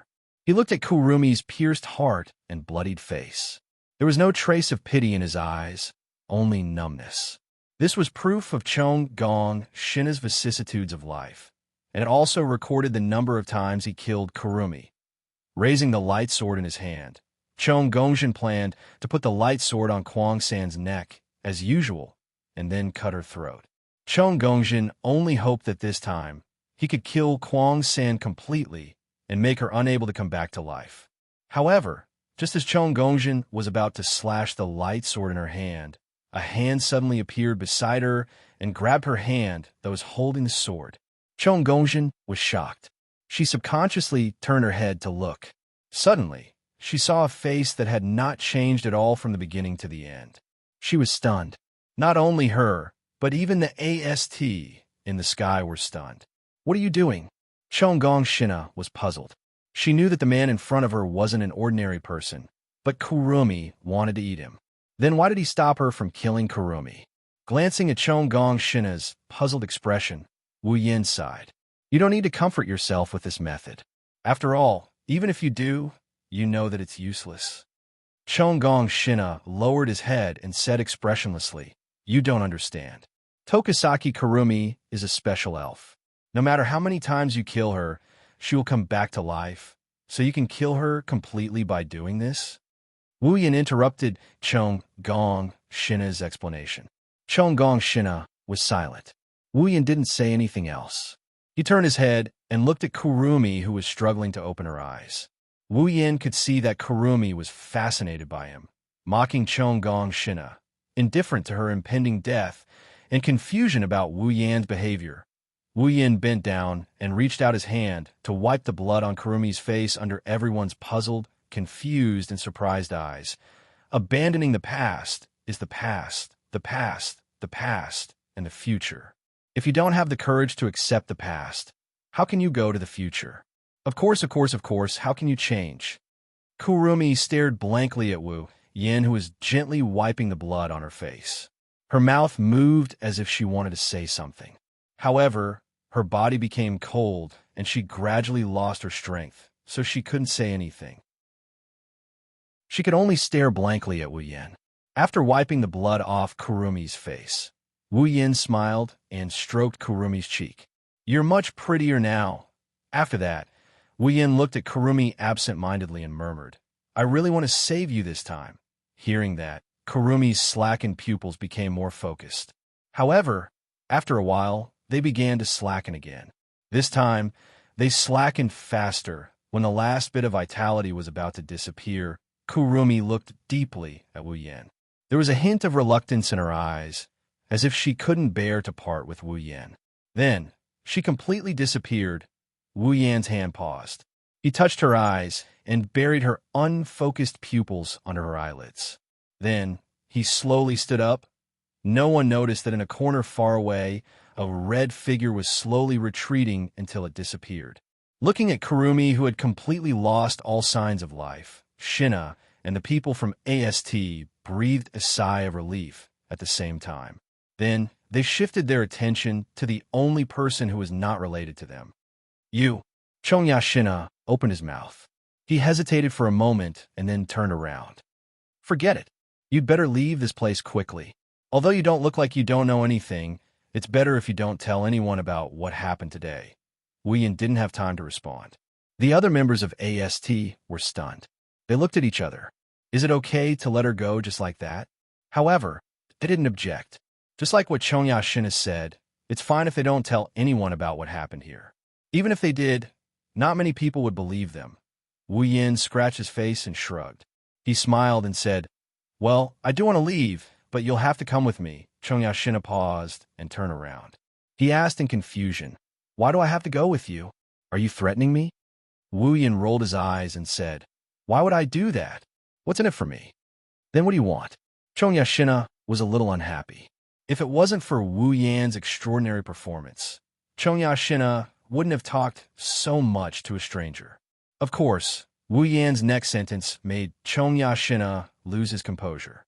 Wu Yin looked at Chong Shina with a smile and said, "Your sister wants you to go home for dinner." Chong Shina was stunned, looking at Shirori, who was standing in front of him, who looked 90% similar to him and looked a bit more mature. Chong Gongjin became very excited, and even his body began to tremble. "Sister." In the end, Chong Gongjin couldn't hold back his excitement. He immediately jumped onto Shiori's body and wrapped his arms around her neck. He laughed happily. Everyone reacted differently when they heard Chongongjin calling Shirori Wani-sama. Toka and Yobi were shocked. They still haven't recovered from the fact that Shirori has a younger sister. Kotori was a bit annoyed that her older sister got a younger sister out of nowhere. Wu Yan, on the other hand, felt a chill down his spine.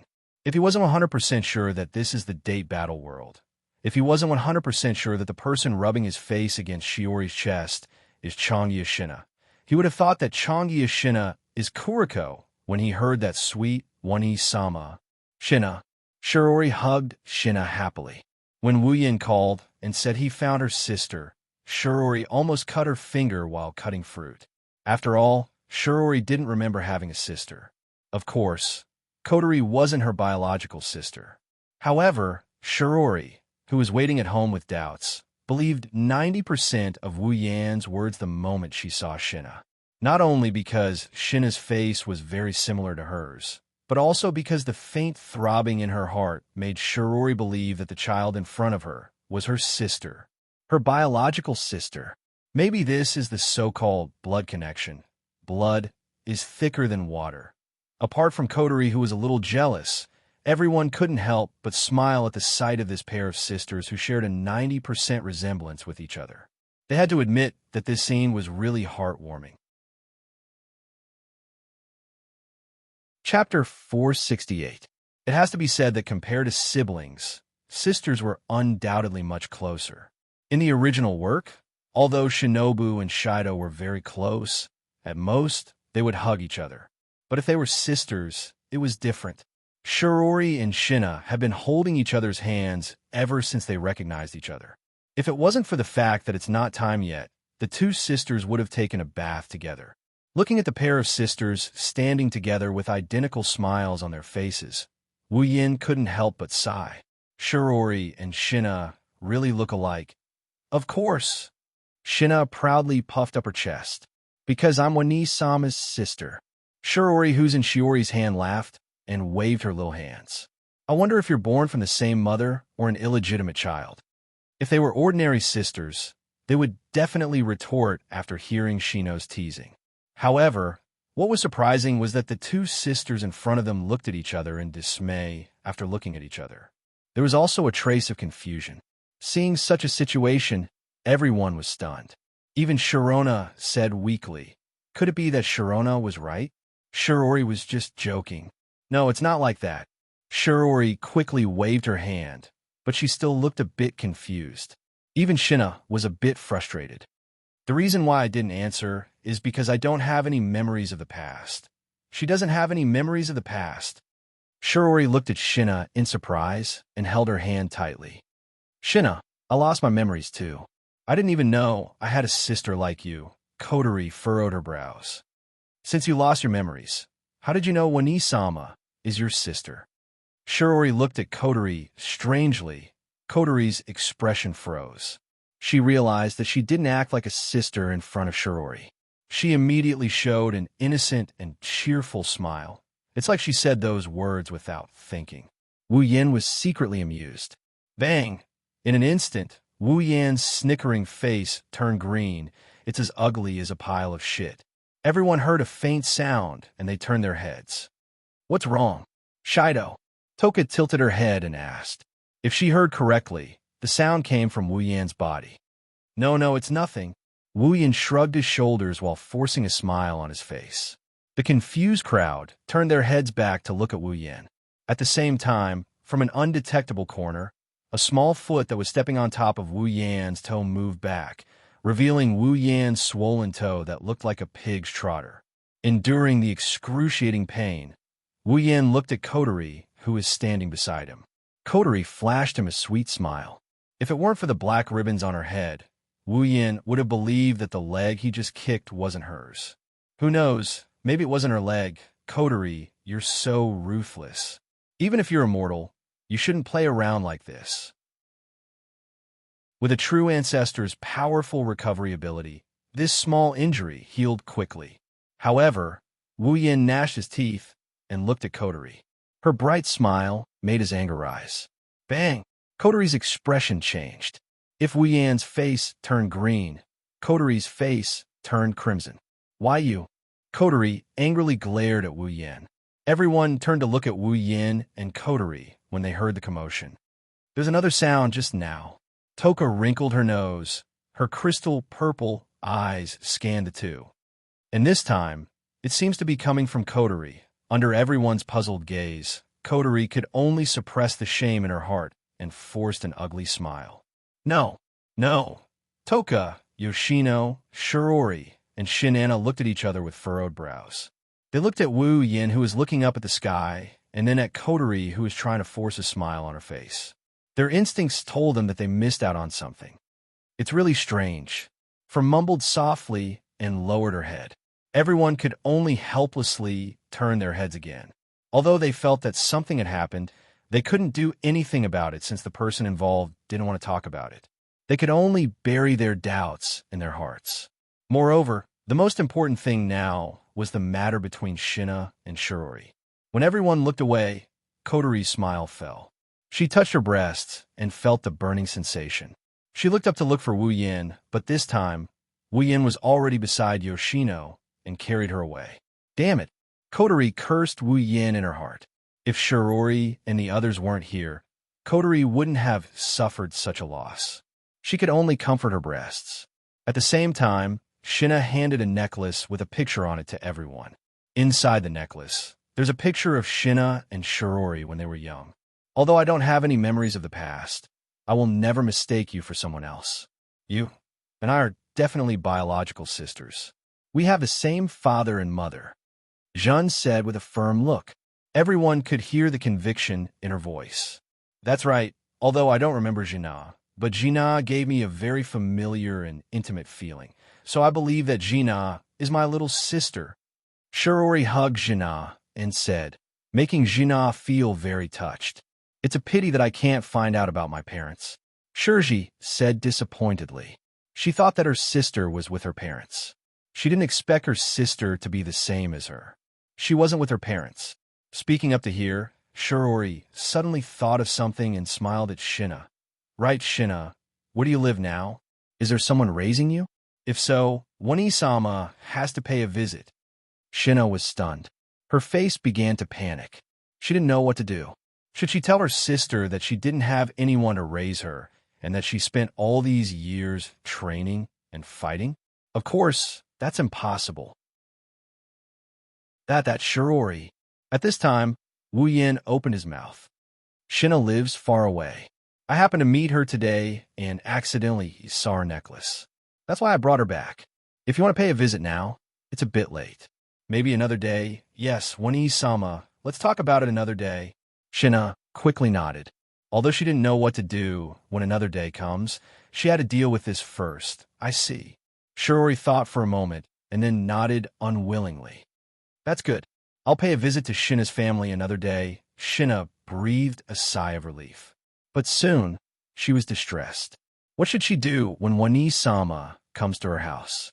She can't bring Wani-sama to the company or AST. Wu Yin saw Jeanna's frustration, but he didn't say anything about it. He had his own plans. He can't let Jeanna go back to her house. Otherwise, Jeanna might be modified into something that's neither human nor ghost. It's better to let her stay here. Of course, he can also let her stay at home. But Wu Yin has an even better place for her to go. He can give Jeanna. Chapter 469. Shinya, who is in the middle of being intimate with Shirori, doesn't know that Wu Yin has already arranged her escape route. Shiori's words put her in a difficult position. Shinya, since you live so far away, why don't you stay here tonight? Shirori tightened her grip on Shinya's hand. She doesn't have any memories of Shinya, but Shinya is still her sister. Shirori has a lot of questions to ask Shinya about her life. Jeanna was put in a difficult position. After all, she was now a member of AST and lived in the workplace. If she did not return on time, it could be a big deal. Just like the military dormitory, nothing could be accomplished without rules. Even if Jeanna wanted to spend more time with Shirori, she had no choice but to reject her. Before Shinya can say anything, Wu Yin spoke again. Shirori, don't make things difficult for Shinya. If she doesn't go back tonight, her family will be worried. She's only 14 years old after all. If that's the case, then, all right then. Shirori hesitated for a moment before she reluctantly let out a sigh. Then at least stay for dinner? Is that okay? Okay, sister. This time, Jana didn't refuse and immediately agreed with a smile. Jana could feel her elder sister's love for her from her words. She was very moved and felt guilty that she couldn't agree to her elder sister's request. Now that it was just a meal, of course, Jana wouldn't refuse. Shirori nodded with satisfaction. Originally, I should have let you eat Shirdao's dishes, but let me cook for you today, okay, Shirdao? Wuyan nodded after hearing Shiori's words. Being lazy and not doing anything is a good thing. However, there are some people who are dissatisfied with this. Toka and Kotori sighed with reluctance. Even Shinya looked pitiful. It's obvious that they want to eat Wu Yan's cooking more than Shiori's. Shirji put her hands on her waist and pouted. What do you mean by that? Is my cooking really that bad? It's not that bad. Sister's cooking is good too, Kotori said shyly. Toka sucked on her finger, her eyes watered. But Shido's cooking is better.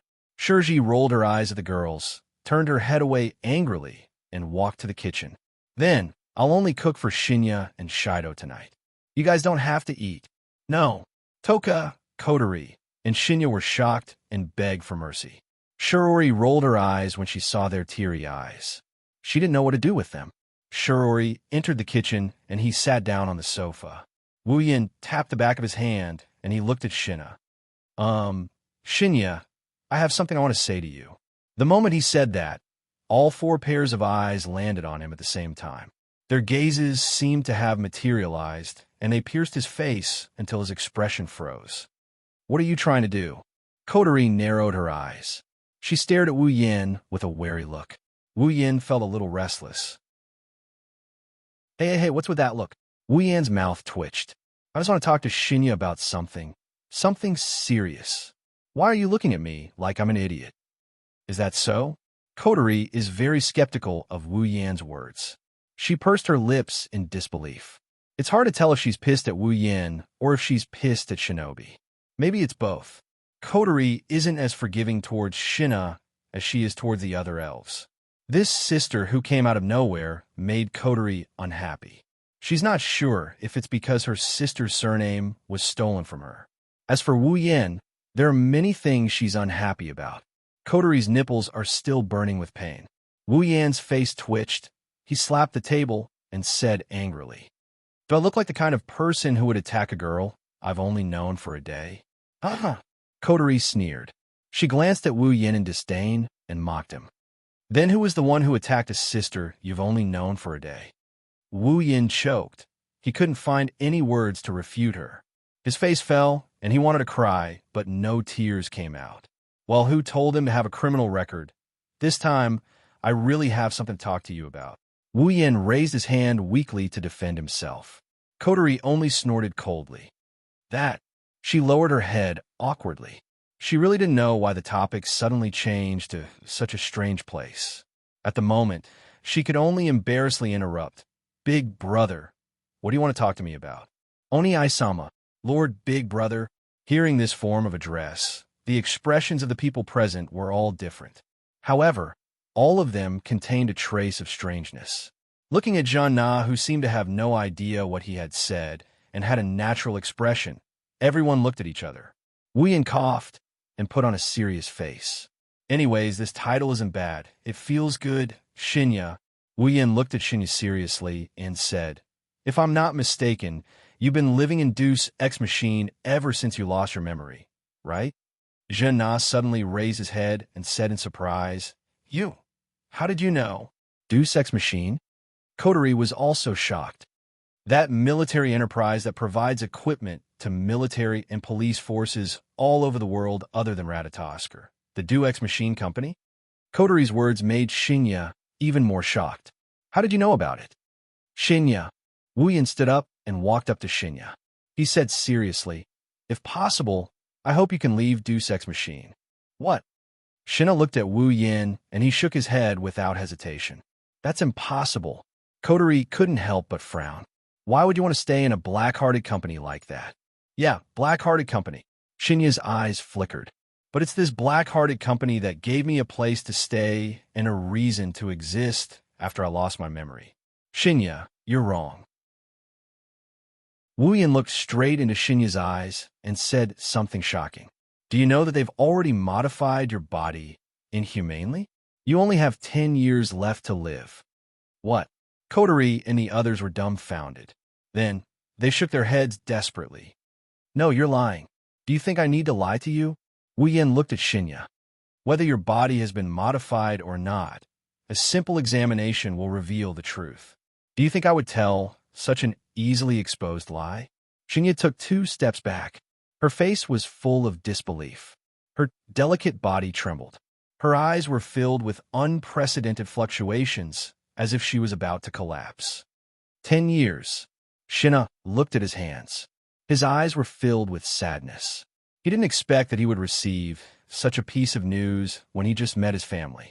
Even Kotori, Toka, and Yoshino couldn't help but turn their heads away. Wu Yan looked at Shinya's expression. Well, Shinya, you don't need to worry about your lifespan. I have a way to restore you to normal. Hearing this, Jinna's face looked much better, but there was still an indelible sadness in her eyes.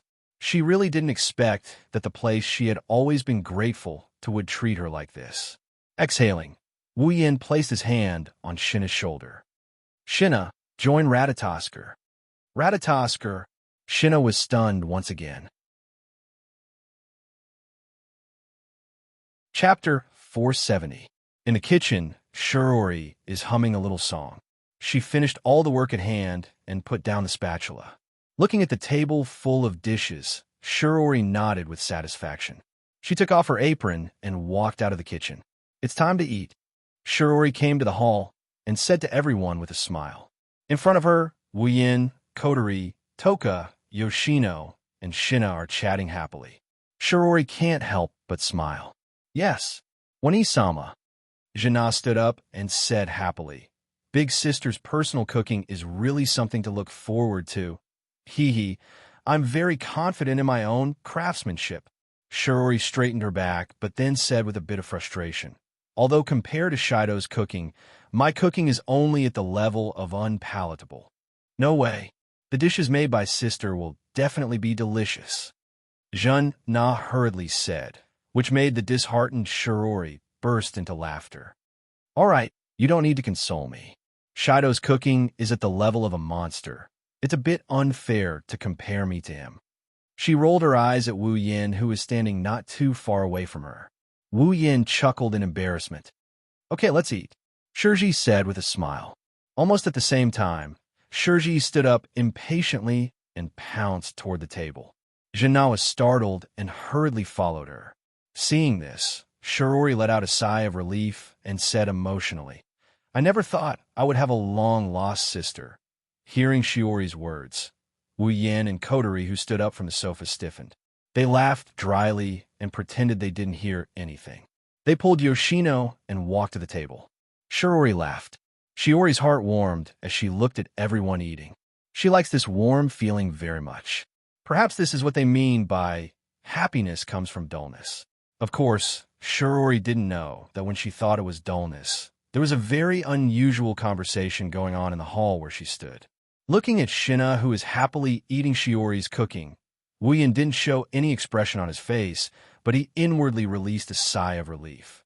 Just now, when he proposed to let Shinna join Ratatosker, Shinna's reaction was quite intense. Shinna didn't know much about Ratatosker, but he knew that it was an organization on par with Deux Ex Machine. Shinna didn't expect her sister's family members to be members of such an organization. Plus, she got to know about herself from Wu Yan's mouth. Shinna's reaction is a bit big. When Wu Yan told Shinna the purpose of Ratatosker, which is to say, the plan to save the elves, Shinna's body trembled. Before this, Shinra accepted the idea that if you encounter a fairy, you have to kill them. She killed Kurumi so many times that her heart was numb from all the killing. Now, Wu Yan wants her to join an organization that saves fairies. Is there anything more laughable than this in the world? Thus, she rejected Wu Yan's invitation. She even made up her mind to never meddle in the affairs of the elves ever again. Of course, the moment this thought appeared, it was shattered by the following events. Toka, a naive foodie, Yoshino, and a shy little girl. Shina had a good impression of these two girls when she first met them. They were elves. Although they only got along for less than an hour, Zhao Hai could feel that Toka and Yoshino were very friendly towards him. They were also very kind-hearted. These two kind-hearted girls were actually elves just like Kurumi's perverted elf. Elves, aren't they a special species that brings disaster? At this moment, Shina's view of elves was shaken like never before. If they are such elves, should she help them or not? When Shina was hesitating, Wu Yan's next words made her completely abandon her hesitation. If the elves' affairs are not properly handled, it will lead to a big disaster. Do you have the heart to see Shirori get involved in such an incident? When these words reached Shina's ears, Shina no longer hesitated and immediately agreed. Whether it was killing elves or saving elves, as long as he could ensure his sister's safety, he was willing to do anything. After being betrayed by Toka, Shina only has her dearest sister left in her heart. Moreover, Wu Yan and Kotori don't look like the elves in Toka, who are difficult to get along with. Because of this, Shina officially joined Ratatoskr and became a general under Wu Yan's command. After all, Shina's combat power is so strong that even some of the weaker elves are no match for her. In terms of combat power alone, not counting the elves, she's definitely at the top of Ratatoskr. Only Wu Yan can stand on the same level as her. If she doesn't use her combat power, she'll be struck by lightning. As for the advanced equipment that belonged to the Dew Color X machine, there was no reason for him to return it. After dealing with Shina's matter, Wu Yan can finally breathe a sigh of relief. As for Shina's body, this is the easiest thing to deal with. There's still a large bottle of gene recovery fluid left in his gate of Babylon. With the addition of Shina, the Itsuka family became a lot livelier. It used to be just Shirori and Kotori, but now Wu Yan is the elder brother, Shina is the younger sister, and Toka and Yokoi are the two elves. Shirori and Kotori couldn't have imagined such a lively scene in the past. Of course, the two of them didn't hate this kind of feeling. After dinner, Wu Yan and Kotori used the excuse of sending Shina off to Fraxinus. Rei Murasame was in charge of taking care of Shina. Shina also got to know Yatsuki Chinyu, who is also in the same unit as her. With the help of the gene reagent, Shina recovered to her peak condition. Shina naturally moved into Fraxinus. Shina wasn't happy with this arrangement. It's not that Fraxinus isn't a good place to live, it's just that compared to living here, Shina would rather live in Itsuka's house. Unfortunately, the Itsuka family's territory isn't that big. After Wu Yan, Toka, and Yoshino moved in, the Itsuka family's territory is pretty much full. Shinya had no choice but to give up on this idea. Finally, the matter reached a happy ending for everyone. Of course, this is only on the surface. Nighttime, Shiori's room in Itsuka's house.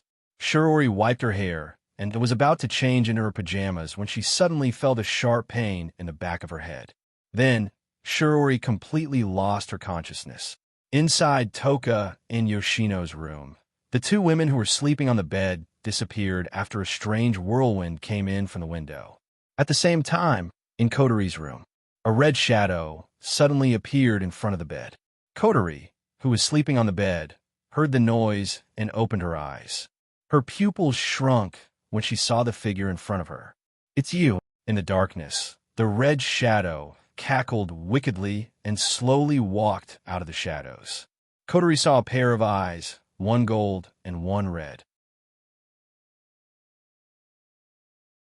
Chapter 471. The next morning, just as dawn broke, in Wu Yan's room, Wu Yan opened his eyes and woke up from his sleep. This was simply an incredible thing. Almost everyone who was familiar with Wu Yan knew that Wu Yan's attachment to his bed was almost no less than 3 meals. In the past, if he was not woken up, he would wake up naturally. Otherwise, if there was nothing, Wu Yan would absolutely not get up so early. However, today was different. Sitting up from the bed, Wu Yan glanced at the sky outside the window. It was only a little bright. He touched his chest and frowned deeply. Usually at this time, Wu Yan's sleepiness was even stronger than a pig. If he did not sleep enough, he would only be woken up. However, the current Wu Yan did not have a trace of sleepiness at all, not even a little bit. Just now, Wu Yan, who was still immersed in his sleep, was awakened by a dull feeling for no reason. After waking up, a bad premonition arose in his heart. It was as if he had missed something important. A hint of worry flashed in his wine-red pupils. Wu Yan's face also showed an unresolvable worry. Wu Yan could feel that his abnormal behavior today was definitely not without reason. There must be something with this thought. The dull feeling in Wu Yan's heart became even stronger. Immediately, Wu Yan directly got up from the bed and walked towards the door. However, just as the door was opened by him, the scene that appeared in front of him made Wu Yan's pair of pupils shrink fiercely. He saw that a layer of dark purple shadow was covering the position of his room door, and it also extended to the floor and the ceiling. It was like a layer of film, wrapping his room inside. His heart slowly sank. Wu Yan's face turned ugly. In this situation, coupled with his intuition, even a fool would know that something must have happened. Bang! With a muffled sound, the dark purple film wrapping around Wu Yan's room exploded into little sparks and disappeared into the air. At the same time, Wu Yan's figure flashed out of it. The moment the membrane disappeared, Wu Yan's expression changed. He can feel that there isn't a single trace of life in Itsuka's house. In other words, he's the only one left in Itsuka's house. The bad premonition in his heart completely rushed to Wu Yan's heart. Wu Yan's face turned ugly to the extreme. He suddenly leaped out and arrived at Kotori's room. Kotori! The door was violently opened, and the scene in Kotori's room was imprinted in Wu Yan's eyes. It was exactly the same as Wu Yan's impression of Kotori's room, but Kotori was gone. Wu Yan's face turned gloomy. After leaving Kotori's room, Wu Yan used his speed to the extreme and went to Toka, Yoshino, and Shiori's room. But without exception, there were no familiar figures in these rooms. Not only Kotori, but even Toka, Yoshino, and Shiori also disappeared. Combined with the strange film from before and the current phenomenon, there was only one explanation. Kotori and the others were very likely kidnapped. Standing in the middle of the hall, Zhang Tai glanced around the entire Wuhi residence. The usual noises in the morning had disappeared completely. The entire Wuhi residence was unusually quiet. If someone were to stand in this quiet atmosphere, they would probably lose their mind due to the terrifying pressure that engulfed the entire Wuhi residence. The surrounding air seems to have turned into a solid blood aura, glowing red and floating back and forth in the entire hall. Wu Yan raised his head. His face was terrifyingly gloomy. Bright golden light flashed in his wine-red eyes. Murderous intent and ferocious aura swept across his eyes. At this moment, this pair of beautiful eyes turned into the most deadly coldness. Wu Yan's chest heaved up and down as he breathed heavily, forcing himself to calm down. But the anger in his chest couldn't be suppressed at all. The more he suppressed it, the fiercer it rebounded, until Wu Yan's ear, the wireless headset that he never took off, sounded. Only then did the terrifying pressure that pervaded the entire Itsuka house was suppressed. "Sir, can you hear me? Sir!" Ling Yin. Wu Yan's entire body trembled. He quickly pressed down on the wireless headset and shouted, "Ling Yin, it's me." After Wu Yan's voice sounded, Ling Yin's relieved voice sounded from the other side of the wireless headset. "That's great. You finally replied. Ling Yin, when the world happened? From what you've been saying, it sounds like you've been looking for me. Kotori, Toka, Shiori, and the others are all missing. Do you know what's going on? Hurry up and tell me." "Calm down first." Ling Yin's emotionless voice sounded from the other side of the headset, calming down Wu Yan's boundless impatience a little. "Ling Yin, what happened?" "Tashisaki Kurumi." Ling Yin's words caused Wu Yan's expression to change again. "Last night, Tashisaki Kumi kidnapped Kotori, Toka, Shiori, and the others. We received Kotori's distress signal in Fraxinus, but it was cut off as soon as it rang. The only thing we could receive was Tashisaki Kurumi's name. We couldn't contact you, so we thought you were in Tashisaki Kurumi's hands. Kurumi. Wu Yin lowered his head. The anger in his heart is rising. No wonder Tashisaki was able to kidnap Kotori and the others without anyone noticing. If it was Kurumi, then it wouldn't be that strange. The dark purple membrane around his room was probably set up by Kurumi to block his senses, right? It's also because of that layer that Ling Yin and the others couldn't contact him. I was tricked, Wu Yin said with a cold smile. Ling Yin couldn't help but feel a chill run down her spine. She knows Wu Yin is really angry this time. I can let you do whatever you want. I can also let you reveal your desire to eat me all the time, because I know you're also a pitiful person. However, Kwang-san, this time, you've really pissed me off. A pitiful person must have a hateful side. You shouldn't have done anything to the people around me. Looking at the ceiling, Wu Yin finished his speech without any fluctuation in his tone. Ling Yin, who is far above Tiangong City, could feel the anger hidden beneath that calm tone. It's like the calm before the storm, the pressure before the eruption of a volcano. It's enough to send chills down one's spine. Ling Yin, did you find Kurumi's location? Suppressing his anger, Wu Yin calmed himself down before he told Ling Yin. Since Kurumi went to great lengths to cut off the connection between his room and the outside world, and didn't do anything to him, but kidnapped Kotori and the others, there was no doubt that her true goal was him. Just like in the original work, Kurumi threatened Itsuka Shido with the lives of all the students of Dakurai Zen High School. Perhaps, in her eyes, this was just a game. But, for Wu Yin, this is a reverse scale that cannot be touched. In the command room of Fraxinus, Ling Yin looked up at the coordinates displayed on the big screen and said, "Ah, we found it not long ago. We couldn't contact you, so Zhen Na and Yi Yu went there first." What? Wu Yin is shocked. No one knows Kurumi's true power better than he does. Shina and Yatsuki Chinyu couldn't possibly win against Kurumi. Forget about saving Kotori and the others. They might even get themselves killed. Kurumi isn't the type to show mercy. Ling Yin, where's Kurumi? She's in the zoo where you were dating yesterday. Chapter 472. Heavenly Palace City. In a zoo, today, for some reason, the people in the zoo had all disappeared. Even the animals had disappeared. The entire zoo was deathly silent. Kurumi is standing in an open space in the zoo. She's wearing a black princess dress. She's looking at the ground with an evil smile. Kotori, Toka, Shirori, and Toka are being grabbed by a pale red arm. They can't move at all. You've really put in a lot of effort, Tokisaki Kurumi. Kotori raised her head and looked at Kurumi. Her expression didn't change at all, as if she wasn't the one being held hostage. She didn't seem to care about her own safety. Her tone was filled with mockery. Despicable. Kurumi. Toka is struggling. She's trying to get rid of the arm that's grabbing her. But the arm that's supposed to be weak is like a vice. It's holding her down. She can't get away.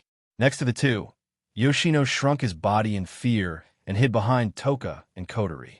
As for Shirori, she's still unconscious. Kurumi's smile is evil as she watched Toka's struggle. It's useless. You've lost your power. You can't get rid of me no matter what. It's better for you to lie down and save your energy. What's your goal? Kotori coldly looked at Kurumi and said, "If I'm not mistaken, it's Shido, right?" Shido. Toka is shocked. She turned around and yelled at Kurumi, "Kurumi, I won't allow you to hurt Shido."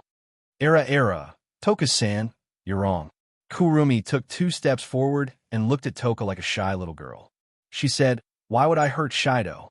"You won't hurt Shido." Kotori curled her lips and sneered. She didn't say anything, but the disbelief on her face is obvious. "You won't understand my feelings for Shirdao." Kurumi touched Toka's cheek and ignored her resistance. She smiled and said, "Shirdao is different. For me, Shirdao is the best existence. How can I hurt him? After all, Shirdao is destined to be with me forever. Together forever." Kotori abruptly raised her head. your so-called forever together, is to use the City of Time eclipse to devour Shido, right? No. Kurumi closed her eyes and said, City of Time eclipse is used to deal with food. Shido is so great. How can we treat him like food? After saying that, Kwang San's face turned ferocious as he laughed wildly. I brought you here because I want to eat Dao. After all, Dao is very disobedient. Eat. Toka clenched her teeth and shouted, You really want to hurt Shido? Well, you guys just stay here and watch. Kwang San tapped her lips and smiled. My date with Dao will continue. I want you to witness the moment Dao and I become one. Kurumi. Toka roared. Kotori bit her lips. She looked anxious. Yono, who was hiding behind them, started struggling. She's a coward, but she didn't want to let someone hurt Wu Yan. She didn't want to let fear get the better of her. At this time, an illusory flash of light flashed in front of the open space, attracting the attention of everyone present. In that flash of light, two figures gradually appeared. It's Shina and Yatsuki-chinyu. Wani-sama. Looking at Shirori lying on the ground without any signs of movement, she anxiously shouted and rushed over. Yatsuki-chinyu also saw Kotori. Just as he wanted to go over, both of them were blocked by a figure at the same time. You're still as annoying as before. Kurumi looked at Shina and said indifferently. A murderous aura leaked out from her wine-red pupils. For Kurumi, if Shina still wanted to destroy the banquet like before, then she wouldn't die obediently again. It's you again. Zhenna looked at Kwang San with hatred. He pulled out a mechanical sword from behind his back. With a slight sound, a blue and white light sword flew out from the sword. Era. So scary. Kurumi laughed, but the madness in her voice sent a chill down Yue-Chinyu's spine. Yue-Chinyu could clearly feel that every time he wanted to move towards Kotori and the others, a sense of dread would appear in his heart. Yatsuki-Chinyu knew that Kurumi didn't ignore him at all. If he went to save the commander, he would suffer the most fatal blow. Therefore, Yatsuki-Chinyu could only take 2 steps back, raised his sniper rifle, and aimed at Kurumi. If he doesn't defeat Kurumi first, he won't be able to save the others. This point, not only Yatsuki-Chinyu, but also Shina. Seeing the two's actions, Kwang San laughed. She laughed so hard that her delicate body trembled. Don't tell me you still think you can kill me like before? Shina didn't say anything. She tightened her grip on her sword. It's different now. When she was still a member of AST, she would never show mercy to Kurumi. But now, she's a member of Ratatoskr. She's not going to kill the elves like before. She's going to save them. However, Shina didn't want to be passive. If Kurumi wants to hurt Shirori, then she'll chop off her head like before. Anyway, with Kurumi's previous performance, she won't die. Let them go now, Shina shouted. Let them go. Kurumi looked at Kotori and the others, licked her lips, and nodded. Sure, I just need Shido. Even though they looked delicious, hearing this, Shina didn't relax her vigilance. Instead, she became even more cautious. Sure enough, Kurumi quickly smiled and said, However, they're the most important guests of this banquet. How can they leave their seats before the banquet is over?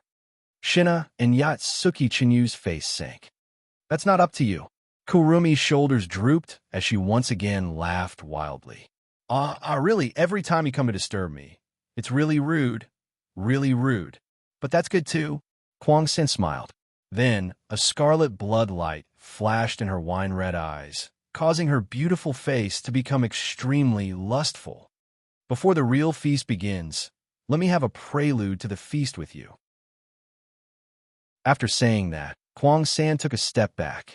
Her body slightly swayed as she made a circle on the spot. Along with her movement, a weird purple-black chi flow suddenly rose from under her feet and wrapped around her body, causing her noble princess dress to flutter. At the same time, Kurumi closed her eyes. Dots of black light emerged from her body and quickly formed a black cocoon, wrapping Kurumi's body. A gloomy aura drifted out from the cocoon and reverberated in the open space, causing Kotori and the others' faces to turn slightly pale. Shina was fine. After all, They've faced each other many times, and she's strong enough. As for Yatsuki Chinyu behind Shina, he felt a bit heavy. After all, this is the first time Yatsuki Chinyu faced an elf. When Kurumi appeared in front of everyone again, her appearance has completely changed. She's wearing a red and black gothic dress. Her long hair turned into 2 ponytails, and a golden clock eye appeared. Coupled with her revealing dress, she's extremely charming. Divine power equipment? 3 times Elohim.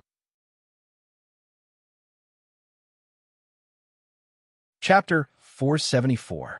When the blood dripped to the ground, Kotori, Toka, and Yoshino finally reacted. They looked at Kurumi with a complicated expression. After all, she's an elf. At this moment, Kwang-san was floating in the air. Her chest was bleeding because of Yayue Chinyu's spear, and in front of her body, there was a wound from her shoulder to her ribs. The originally blood-colored gothic dress was completely dyed red.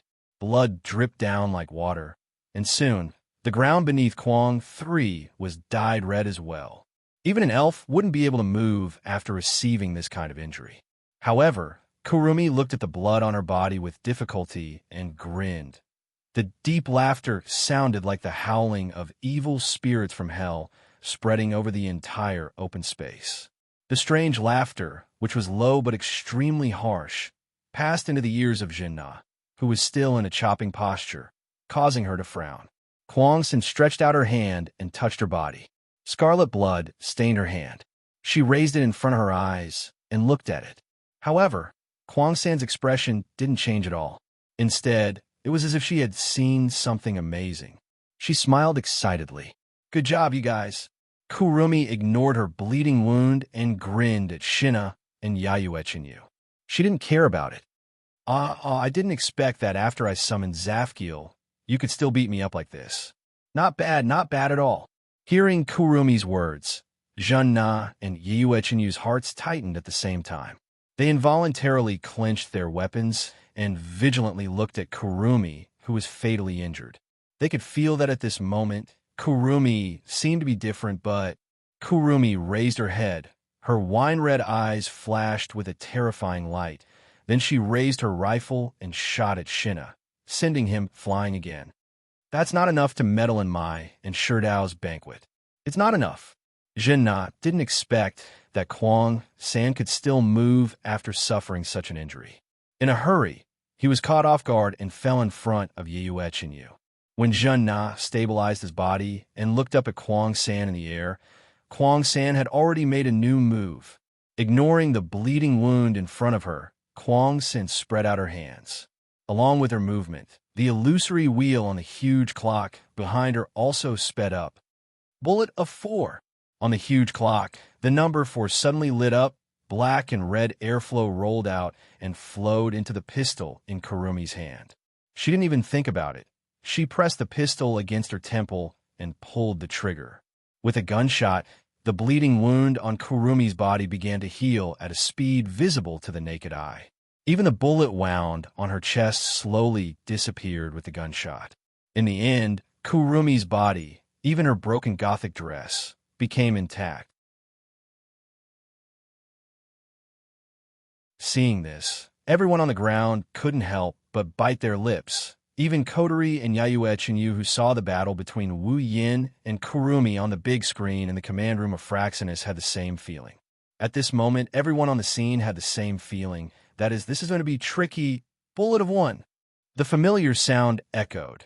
Shinya and Yayue Chinyu, who have already seen the bullet of 1, already had a change in expression. Shinya yelled and crouched down. The armor on his body emitted a green light, and then a green crystal barrier like a hornet's nest covered Shinya's body. Almost at the same time, a black bullet hit the green barrier, causing a ripple. Kurumi appeared next to Shinya and shot again, shattering the crystal barrier. The barrier was shattered, but Shinya didn't retreat. Instead, his lightsaber pierced through the sky and pierced towards Kurumi. Clang! A short pistol was pressed against the front end of the light sword, blocking the attack of the light sword. The crisp sound of weapons clashing rang out, and a huge force was transmitted from the weapons of both sides to each other, causing both sides to separate. Kurumi giggled, and the number 7 on the huge clock behind her lit up. Black and red airflow flowed into her rifle, and Kurumi raised it towards the retreating Shinya. Bullet of 7, Za-in. The black bullet hit Shinya, making her heart tremble. She didn't forget the consequence of being hit by the bullet of 7. If not for Yayuechinyu's help, she would have been defeated long ago. Therefore, after making sure that she couldn't dodge the bullet, she directly waved her lightsaber and chopped the bullet of 7. However, when the black bullet broke, another black bullet passed through the lightsaber in Shinya's hand and hit her body. Shinya didn't even have time to react. The transparent black barrier shrouded her and froze her movement. Oh no! Yayuechinyu was shocked. He didn't care about anything else and aimed his sniper rifle at Kwang-san. However, just as Yayuechinyu was about to pull the trigger, a voice came from behind. It shocked him. "Where are you looking?" Evil laughter came from behind Yayuechinyu, and in the next second, a gunshot sounded, and Yayuechinyu felt a sharp pain in his back. This! Yayuechinyu knelt on the ground. There was a bloody hole on his back. Blood had stained his clothes. Yayuechinyu turned his head. He saw Kurumi's familiar dark red figure and a clear, mocking smile. Yayuechinyu's forehead was covered in cold sweat, his hand on the ground, gasping for breath. He looked at Kurumi in front of him and Shinya. He bitterly smiled. Lay foam? At the same time, several gunshots sounded from Shinya's side, and then Shinya fell to the ground after Yayuechinyu. Shinya and Yayuechinyu, who had the absolute advantage, in the blink of an eye, collapsed to the ground. "Ah, it's over," the two Kwangsons said in unison. They even raised their rifles and pointed them at the space between the two people's eyebrows. Shinya, Yayue. Tashang's voice trembled. She desperately struggled. Damn it. Kotori cut off the red glow on her body and glanced at her arm. She then glanced at the sealing bracelet in her hand. If it was possible, Kotori would like to release her power. That way, Kotori is confident she could defeat Kurumi. But reality was cruel. Kotori in this world wasn't the original Kotori. She could retrieve her power whenever she wanted. Without the permission of the other pair of sealing bracelets, Kotori would never be able to retrieve her power for the rest of her life. The problem is the pair of sealing bracelets doesn't exist, at least for now, if Tashang and the others. Kotori looked at Tashang and Yoshino. They are powerless. They can't break the seal either. It's reasonable. Wu Yin hasn't arrived yet. He wouldn't dare to break the seal before he knows the situation of Tashang and the others. If something went wrong, Kwang-sen might be scared after the seal was broken. Kwang-sen might even make the first move to gain the upper hand. Those glowing red arms weren't just capable of grabbing people. Are we just going to watch? Kotori's face is gloomy. She turned to look at Shinya and Yayuechinyu, who were struggling to get up. Kotori shouted, "Oni Ai-chan!" Boom! The moment Kotori shouted, an orange beam fell from the sky. It hit Kurumi in front of Yayuechinyu. Chapter 475. The orange light flashed in everyone's eyes. They couldn't help but squint their eyes. In the blink of an eye, the orange light beam has already reached Kurumi's back. The orange beam mercilessly pierced through Kwang-san's body. It went through his back and came out his chest, tearing a bloody hole in his body like it was made of rotten wood. Then, in the sky, a red lotus fire pillar appeared out of thin air, following the path of the orange light beam. Under everyone's gaze, it fell on Kwang-san, whose body had been pierced by the orange light beam. Kwang-san, who was in front of Yayuechinyu, did not have time to realize what kind of attack he had suffered. Under the red lotus fire pillar, he turned into ashes. Oni Ai-chan. Kotori looked up at the sky in surprise. She didn't recognize the orange light beam because she never saw it before, but the red lotus fire, in her memory, only one person can use it. Hearing Kotori's cry, Toka, Yoshino, Yatsuki, and Shina also showed a surprised expression. Even Kurumi looked up with joy, looking at the direction of the light beam and the fire pillar falling down. In everyone's eyes, a figure was floating in the sky. He stood in a void and walked down step by step as if he was walking on flat ground. His full appearance was exposed to everyone's eyes. His black clothes fluttered with the wind. Under the gentle breeze, a whistling sound reverberated. His hand held a light sword that was filled with a scorching hot and ancient aura. He slowly walked down from the sky in this manner. His figure slowly revealed itself. A face that was as calm as an ancient well, but contained an unusual pressure, also appeared in front of everyone's eyes. Shido, Brother Shido. Toka and Yoshino couldn't help but call out. Their voices were full of joy, as if the appearance of this person can solve all problems. Captain, Shina, Yatsuki, and Shina also endured the pain all over their body, looked up at the figure in the sky. Have to say, Wu Yan's appearance is really reassuring. Ah. Kurumi let out a soft cry, looked at Wu Yan, and smiled sweetly. Sure, Dao, you're finally here. In midair, Wu Yan's wine-red eyes swept across the ground. He didn't even look at Kurumi. Instead, he looked at Kotori, Toka, Shirori, and Toka. After making sure that the four women were safe, Wu Yan felt relieved. Then, he looked at Shina and Yatsuki Chinyu. Wu Yan frowned when he saw the bullet holes on their bodies. He sighed. In the end, even though he got the news and used the teleportation device in Fraxinus, he was still a step too late. Wu Yan didn't know that Kotori and the others were kidnapped when Shina and Yuzuki Chinyu moved out of the room. When Wu Yan came out of the room, Shina and Yuzuki Chinyu had already arrived at the scene and confronted Kurumi. So, no matter how fast Wu Yan was, he couldn't catch up with the two. Fortunately, he arrived just before the two were about to be killed. Otherwise, Shina and Yuzuki Chinyu would have died. Finally, Wu Yan looked at Kurumi. Looking at the dark red figure in the gothic dress, Wu Yan's wine-red eyes inevitably flashed red. A monstrous pressure fell from the sky and shrouded the whole place. Kurumi. Wu Yan looked at Kurumi and said without any fluctuation in his tone, "This time, you went too far." Hearing Wu Yan's tone as if he's talking to a stranger, Kurumi shuddered. She thought that Wu Yan would roar in anger and attack without saying anything, but she didn't expect Wu Yan to be so calm. This made Kurumi feel uneasy. But this trace of uneasiness was quickly suppressed by the joy in Kurumi's heart.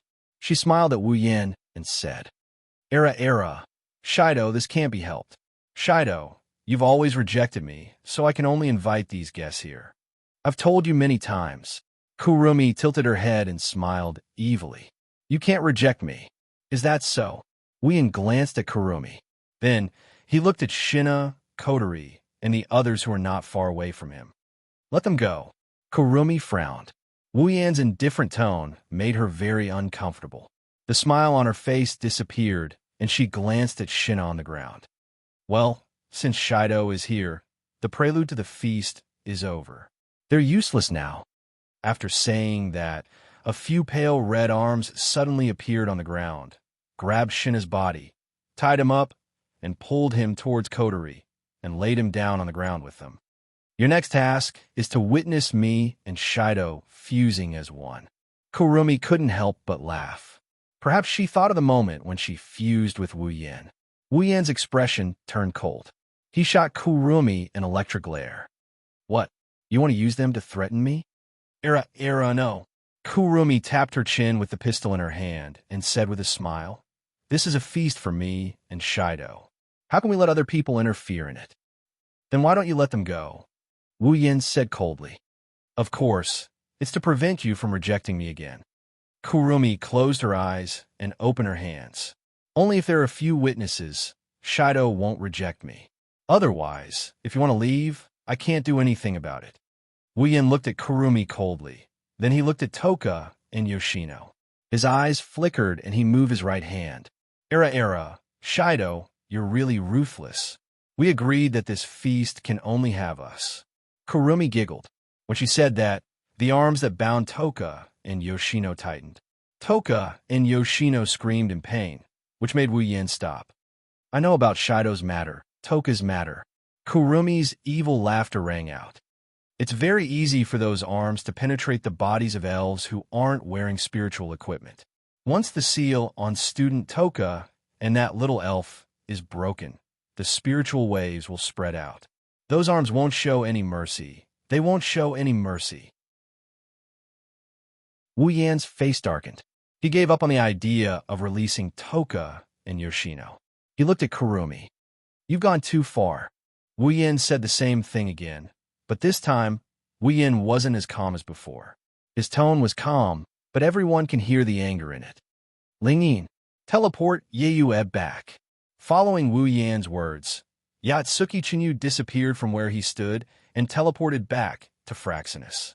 He's the only one who isn't being held hostage and can safely teleport back to Fraxinus. Kurumi. Wu Yan walked towards Kurumi. Originally, I've always been thinking about what I should do in order for you to be saved and happy like Shixiang and see Yun Nai. Kurumi's face darkened. She stared at Wu Yan with her red and gold eyes. She wanted to say something, but she was interrupted by Wu Yan. But now, I completely understand it. Wu Yan's deep voice reverberated in the air, and it soared into the sky. To you, words have completely lost their effect. Actions can't move your heart that is riddled with holes. Only pain can wake you up. So, Kurumi, this time, I must wake you up. He, ha ha. Kurumi chuckled. Her voice got louder and louder until she started laughing. Above her left eye, the eye of the clock started spinning. The battle was about to start. Chapter 476. Shi Dao. 10 Fragrances looked at the two people who were standing opposite each other, not far away. Her voice was full of worry. One person, no problem? No problem. No problem. The one who answered Toka was actually the most timid and shy Yoshino. At this moment, there was no fear on Yoshino's face. There was only determination and trust. Brother Shido, you will win. Hearing Yoshino's trust in Wu Yan, Kotori couldn't help but smile. Toka paused for a moment, then smiled. Ah, yes, if it's Shi Dao, there will be no problem.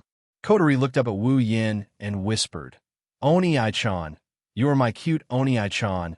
You can't lose. His wine-red eyes stared straight at Kwang-san. After a slight squint, his eyes began to spin. The wine-red color in his eyes faded away and was replaced by a noble golden color. When Wu Yan's eyes turned golden, his frail body emitted an oppressive aura that enveloped Kurumi. This is the aura of a true ancestor. Even Kurumi couldn't help but feel the pressure weighing down on her. However, this trace of heaviness didn't make Kwang-san timid. Instead, a fanatical expression appeared on her face. Her red and gold eyes were filled with intoxication, telling everyone that Kwang-san's heart was fluctuating at this moment. It's as fascinating as always. This power is like blood being brewed from a wine jar. Kwang-san waved his hands like a madman. The two spears in his hands danced in the air and pointed at the huge clock behind him. It's so exciting. It's so exciting. Zafkiel. As soon as he finished speaking, the illusory wheel on the edge of the huge clock rotated. The golden clock in Kwang-san's left eye also rotated. The word 7 on the Zafkiel lit up. Black and red airflow flowed out and rolled into the short pistol's muzzle. As soon as the stream of air flowed into the pistol, Wu Yan's golden eyes flashed coldly. The sword in his hand trembled, and with a bang, a red lotus flame danced on the blade and wrapped around Wu Yan's body. Flame! Not far away. Shina, who was lying beside Shirori, gasped when she saw the flames on Wu Yan's body. I've never heard of a weapon that can use flames. Captain's ability to control flames. Is he an Efreet? But an Efreet is a female. Kotori curled her lips and looked at Wu Yan, who was wrapped in flames. Her eyes were a bit blurred. She has to say, Wu Yan really does look like an Efreet at this moment, a version of herself who has released her power. Wu Yan stomped on the ground, and the red lotus flame around his feet burned a black mark on the ground. He leaped up and turned around in the air, and fiercely waved his sword at Kurumi. Kwang-san had just finished reloading her bullet of 7, but before she could fire it, a wave of heat hit her face, causing her to pause her movement. At this time, the red lotus fire had already filled her entire field of vision. Kwang San's red and gold eyes flashed as he decisively gave up on the bullet of 7. Instead, he took a step forward. Suddenly, countless pale red arms reached out from under Kwang San's feet and formed a wall of arms in front of Kwang San. The red lotus flame smashed against the wall of hands. The hand wall trembled slightly before it was incinerated into nothingness. However, the red lotus flame was also blocked. When the hand wall and the red lotus flame disappeared at the same time, Kurong 3 raised his pistol and shot out the bullet of 7 with a sinister grin. However, not long after the bullet of 7 shot out, a blue-white lightning bolt flew from afar and collided with the bullet of 7 head-on. The lightning and the bullet of 7 collided, and the bullet of 7 instantly turned into a transparent black light shield, covering the lightning and causing it to stop in mid-air. Kurumi was startled. When she reacted, she quickly raised her head and looked forward. At this moment, the sound of air breaking rang out, and a black figure wrapped in red lotus flame appeared in front of Kurumi. The cold golden eyes met Kurumi's eyes, and Kurumi's face trembled. However, the Nin Temple Shana was already slashing towards Kurumi. The scorching flames landed on Kwang San's clothes first, and a wisp of smoke appeared on the spiritual equipment. Kwang San actually used the rifle in her hand as a weapon when she saw the flaming blade about to reach her. She slammed it on the Nin Temple Shana and blocked it. Kurumi's scarlet right. I looked at Wu Yin, who was holding the Nin Temple Shana. The corner of her mouth rose, and she raised her pistol and pointed it at Wu Yan's forehead. Bang! The sound of the pistol rang out, and everyone's heart tightened. However, they immediately let out a sigh of relief. The black bullet didn't enter Wu Yan's forehead, but instead shot towards the sky. This was because a black iron sand sword blocked the bullet and pushed it away. Chaotic returned to Sky Dance. Wu Yan shouted in a low voice. The Nin Temple Shana emitted a fiery red halo, and then Wu Yin fiercely swung it down. Boom! The red blade blasted away the rifle and smashed into Kurumi's body. She groaned, and a crazed expression appeared on her face. She forcefully pulled back the rifle and smashed it into Wu Yan's chest. Bang! Wu Yan's chest also felt heavy. He gritted his teeth and kicked at Kurumi. Kurumi seemed to have the same idea. She kicked out, and both of them were kicked away. Bullet of 1 Aleph. Kurumi clenched her teeth as she flew backward. She forcefully lifted her body and shouted. A huge clock appeared, and a black-red stream of energy swirled around the number 1. It flowed into the muzzle of the gun and was shot by Kurumi. Bullet of 7, Z18. This time, it's the 7 characters' turn to release black and red energy. This time, it's 2 streams of energy that flowed into the guns in Kurumi's left and right hands. Kurumi disappeared from her spot and reappeared next to Wu Yan, who is still flying backwards. However, as soon as Kurumi appeared beside Wu Yan, a fierce red lotus flame ignited on Wu Yan's body. It suddenly expanded, and like a flaming whip, it hit Kurumi, causing her to spit out a mouthful of blood. Beep, beep, beep. At the center of the red lotus flame, a crazy sound reverberated. A blue and white light flashed from the red lotus flame, attracting Kurumi's attention. She raised her head, and an orange light beam was already in front of her. Bang! Just as the orange light beam was about to hit Kurumi, she fired the bullet of 7, Z18, from her handgun. The orange light beam stopped in midair. Then, Kurumi swept her gaze towards the center of the red lotus flame and fired the bullet of 7, Z18, from her rifle. The red lotus flame was covered by a transparent black shield. The flames that were originally burning slowly inside were all frozen like a painting.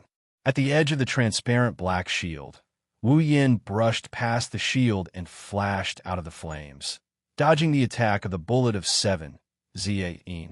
Suddenly, a pale red arm shot out from the ground in front of Wu Yin. The long arm swung towards Wu Yin from the side and sent Wu Yin flying. At this time, only 10 seconds had passed since the start of the battle. In 10 seconds, the battle between the two sides was fierce.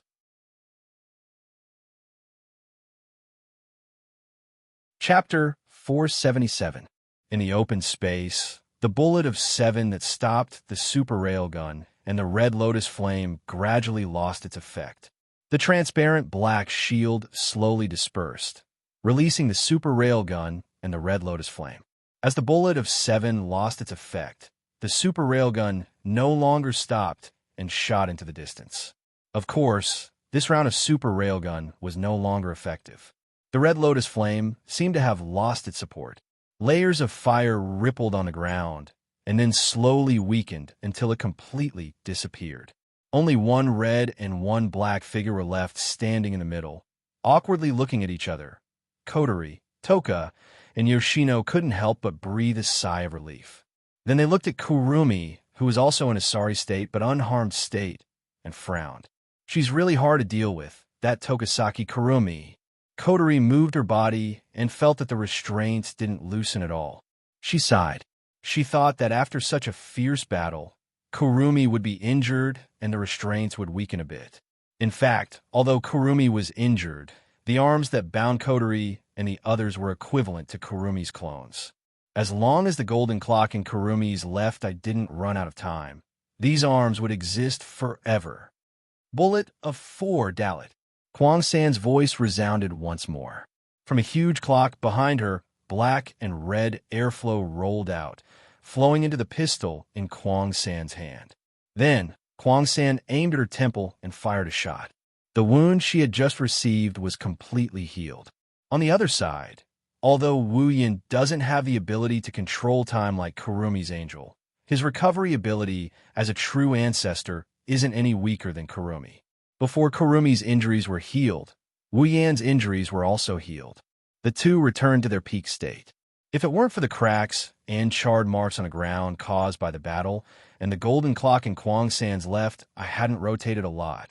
The fierce battle just now might have been regarded as an illusion. Kurumi sighed softly and looked at Wu Yan. Her gaze swept over Wu Yan's body.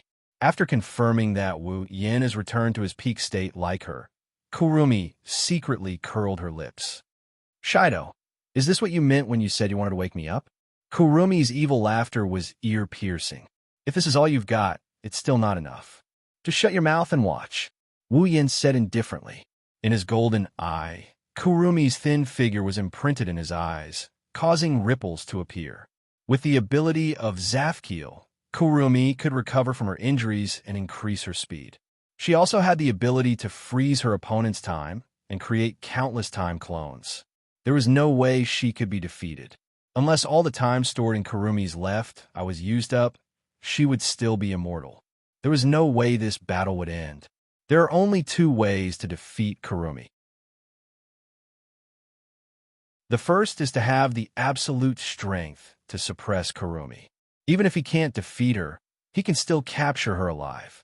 The second method is to use a powerful ultimate move to destroy Zafkiel, just like how Kotori fought Kurumi in the original work.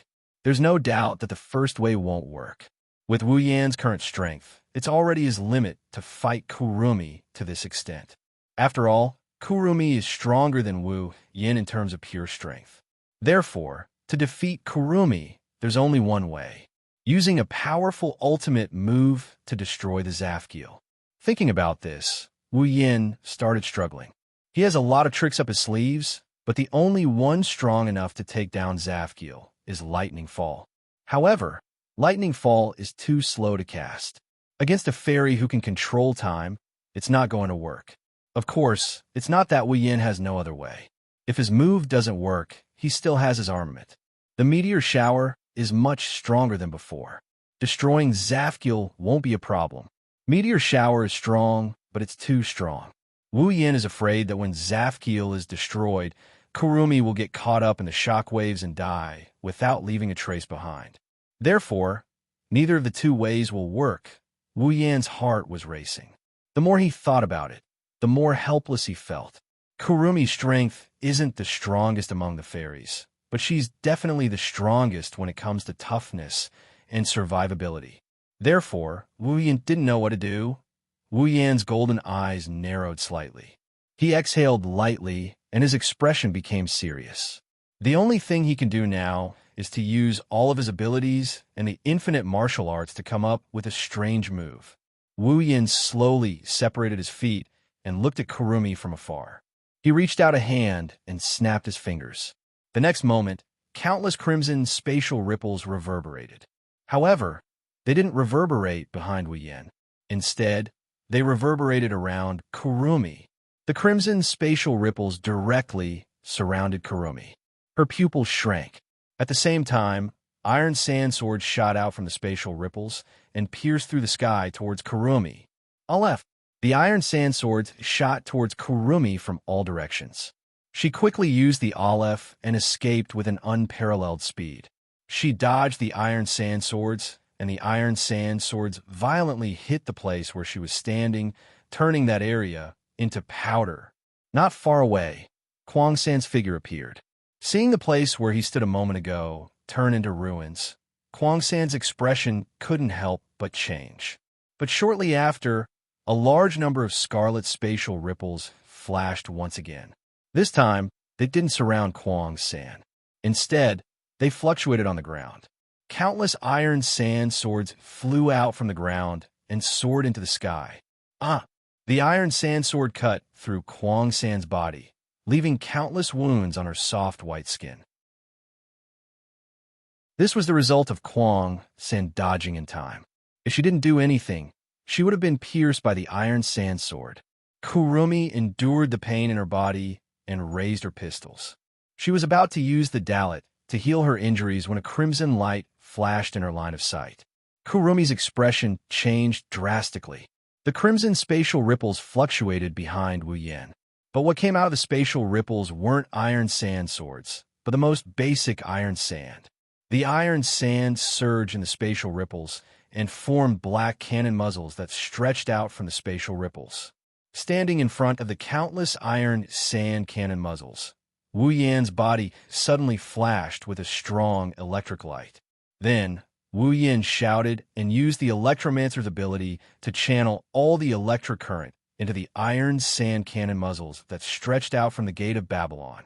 As the electric current flowed into the iron sand cannon muzzles, the iron sand cannon muzzles flashed with a strange blue and white light that became stronger and stronger.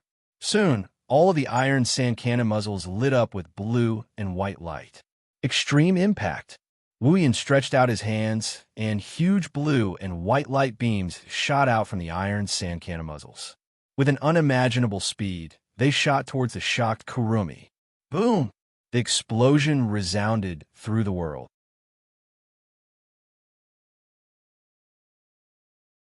Chapter 478. Under the bombardment of the gigantic beam of light that blotted out the sky and earth, the entire open space was reduced to dust. The surrounding rocky ground was also reduced to rubble, carried away by the huge impact flying into the distance. Between heaven and earth, blue and white had already become the only colors. The earth-shattering boom resounded through Tian Fei, and even the white clouds in the sky were blown away. Kotori, Toka, Yoshino, and Shina, who were closest to the beam, were already shedding tears due to the dazzling blue-white light. The four girls quickly closed their eyes. The shockwaves from the beam also swept over, causing them to cry out in shock. If it weren't for those pale, red, glowing arms restraining them, with their weak weight, they would have been blown away long ago. However, the light was too dazzling, and they could close their eyes. Their weight was lighter, and their pale arms could be fixed. However, when the earth-shattering sound rang out, the four girls had no hands to cover their ears. Immediately, under the attack of the loud sound, the four girls' ears were bombarded with buzzing sounds, and even their heads were a little dizzy. After an unknown amount of time, the explosion slowly faded away. The blue and white light also dimmed. The shock wave slowly weakened. After a while, everything returned to silence. Kotori was the first to recover. She groaned in pain and shook her dizzy head. Then, she opened her eyes and looked ahead. The empty space had disappeared. The ground was filled with cracks, and the rock plate was exposed to the air. It looked like a barren land that had lost its water source. No one would have thought that this place would be empty before this. At the center of the light beam, there was only a deep pit that Kotori could not see in its entirety. Did we win? Kotori murmured. Then, she thought of something and her expression changed. She quickly looked to the side. When a familiar figure appeared in her sight, Kotori sighed in relief. So powerful. Toka, Shiatomo, and Jun-Na finally recovered from the impact. Seeing the cracks and pitch-black pits all over the ground, the three women were dumbfounded. They were stunned on the spot. On the other side of the crater, Wu Yin stood there. Sparks of electricity crackled around his body as he panted heavily. Behind him, the space rippled with crimson ripples. Just like Wu Yin, the black iron sand cannons were flashing with electricity. Inside the cannons, blue and white light flashed. Wu Yin was both happy and tired when he saw the effect of extreme impact. Of course, he's happy because of the power of the move he created on the spot.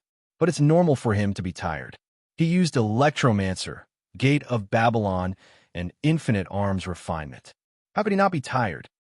After taking a deep breath to calm his chest, Wu Yin straightened his body. He looked at the dusty pit and wondered how Kurumi is doing. However, this was a good opportunity for him to do so. Wu Yin turned to look at Kotori and the others. He jumped up and landed in front of Kotori, Toka, Yoshino, and Shina. Shido. She wanted to get up, but she couldn't move at all. She could only hang her head down dejectedly. It wasn't just 10 fragrances. Even Sima and Jun couldn't move. Wu Yin and Kotori's expression changed. No matter how independent these arms are, if the owner is defeated, they won't disappear, but they won't be completely weakened. This only proves that Kurumi is fine. Bang! Almost as soon as this thought appeared in his mind, Wu Yin heard the sound of something breaking through the air. Wu Yin's expression turned ugly. He didn't need a guess to know that Kurumi hasn't been defeated yet. Wu Yin turned around and saw a black bullet. Wu Yin wanted to dodge, but he stopped and took the hit. The bullet broke through Wu Yin's body and entered Wu Yin's shoulder.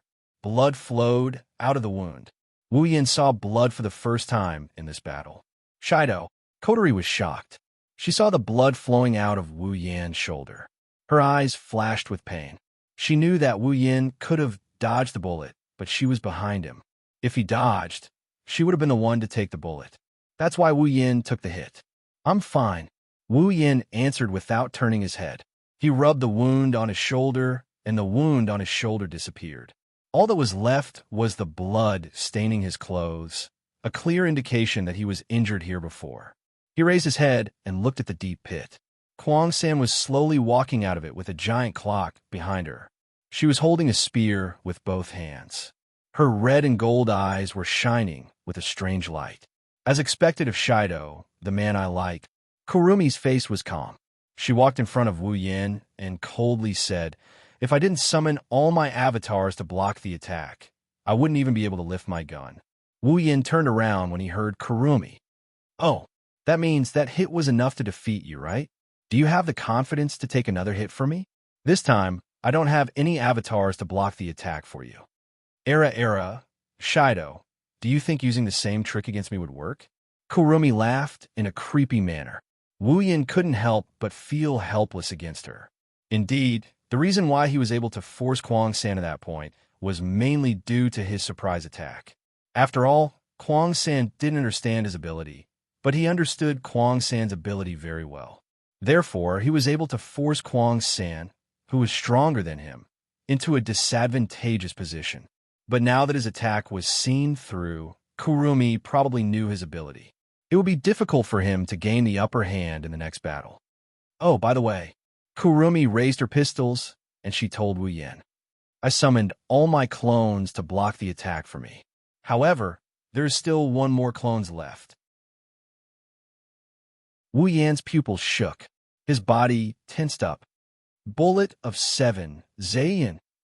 At this time, a series of gunshots rang above his head, accompanied by the sound of bullets flying through the air.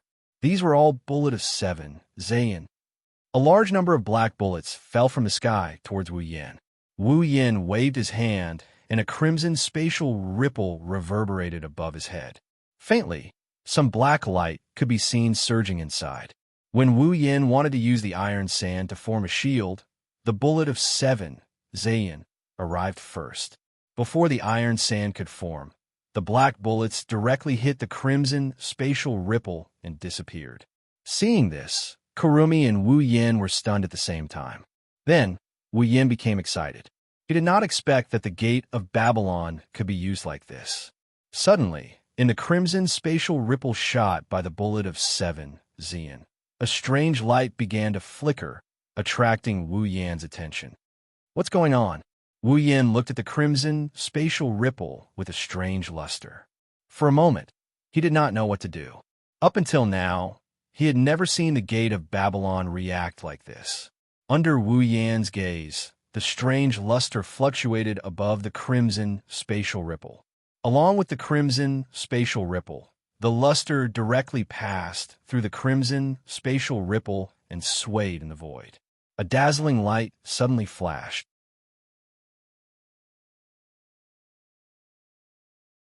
Chapter 479. The crimson spatial ripples of the Gate of Babylon flashed with a dazzling light.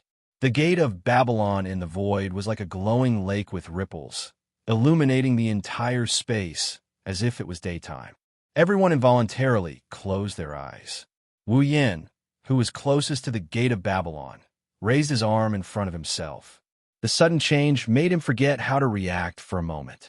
When he realized that there might be danger and wanted to turn back to protect Kotori and the others, a roar sounded in his mind, making his mind go blank. The world suddenly became quiet. The crimson spatial ripples of the Gate of Babylon shook violently. A strange aura shrouded the entire space. White light shone in every corner, completely covering the space in a single color. The real situation could no longer be seen clearly. Wu Yin felt like he stepped into a spacequake when he first arrived in this world. His body was spinning back and forth in the void, like a green willow blown by a gust of wind. He couldn't control his body at all, swaying in the dizziness. After a long time, the dizziness slowly subsided, and his body was no longer swaying. Wu Yin regained control of himself and opened his eyes. However, as soon as he opened his eyes, the scene in front of him shocked Wu Yin. What's going on? At this time, Wu Yin was floating in the air, his body slightly tilted, looking down at the ground below. On the ground, there was a familiar small city, Heavenly Palace City. However, on the ground, the tranquil and serene scenery of Heavenly Palace City had long disappeared. Instead, it was replaced by a sea of fiery red. All the buildings were burning and burning in this sea of fire. Heavenly Palace City is on fire? Wu Yin stared blankly at the sea of fire below. Everything in his field of vision was fiery red. People kept running out of the buildings and then fled to the side of the street. For a time, the sky above Heavenly Palace City was full of screams and cries. Could it be caused by the Gate of Babylon? Wu Yan's face was slightly pale. If the fire in Heavenly Palace City was caused by the Gate of Babylon, then his sin was really big. Where's Kurumi? Kotori? Where did everyone go? At this moment, Wu Yin is like a lost child. His face is filled with confusion and panic. This sudden turn of events really left Wu Yin at a loss of what to do. Whoa! Suddenly, a familiar yet strange voice came into Wu Yan's ears. It woke up the absent-minded Wu Yin, who was in midair and didn't know what to do. Although the voice was very low, Wu Yin could hear it very clearly. The crying voice made Wu Yin quickly come back to his senses. This voice is... Wu Yin looked at the direction of the crying voice. He seemed to have heard this voice before, but there were some differences. Wu Yin frowned. Let's go and see. His golden pupils flashed. Wu Yin moved and quickly flew in the direction of the crying voice. As the crying voice became clearer and clearer, the fire below also became bigger and bigger.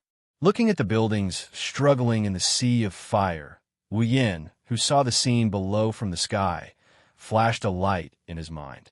Tiangong City in the sea of fire. He felt that he had seen it somewhere before. His figure was like an arrow leaving the bow, cutting through the sky and rushing in the direction of the sound. The sound was getting closer and closer. At a certain moment, Wu Yan's figure suddenly stopped. Looking down, his golden pupils shrank to the size of a needle tip. A look of disbelief appeared on his face. On the ground, inside a building, the flames burned fiercely on all sides of the building, turning everything into ashes.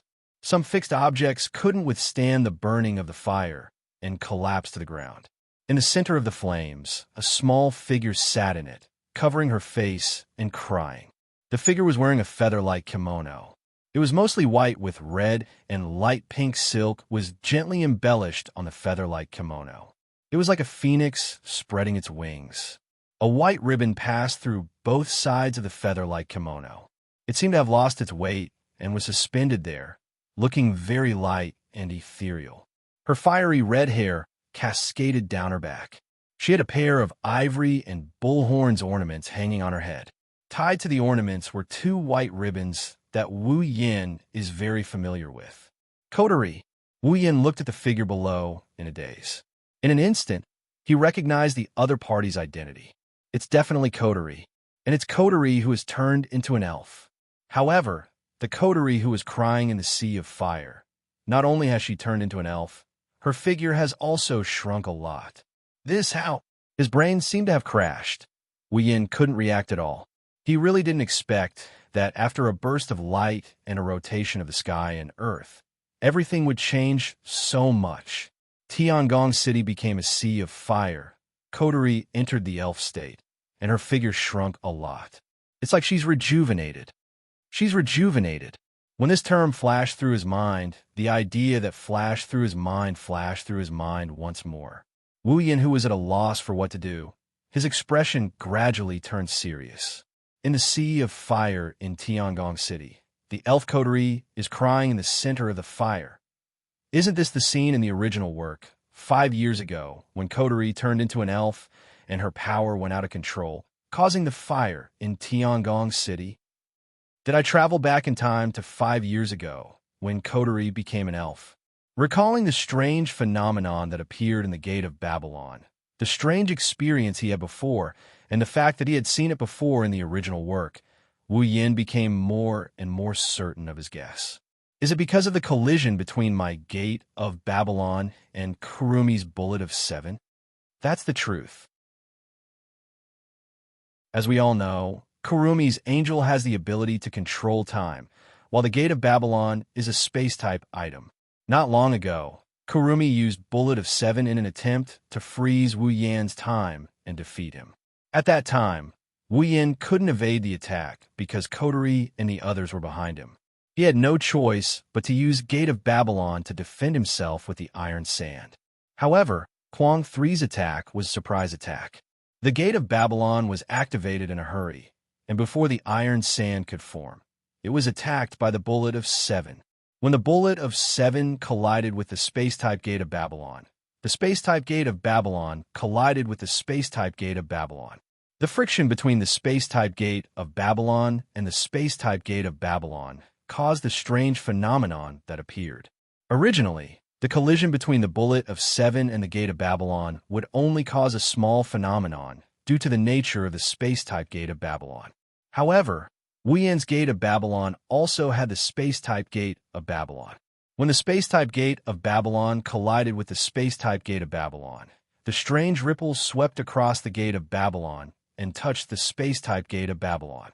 The space-type Gate of Babylon fluctuated, causing the strange phenomenon to materialize. Time and space power materialized, and the space-time force rushed out of the Gate of Babylon and hit Wu Yan, sending him back to 5 years ago.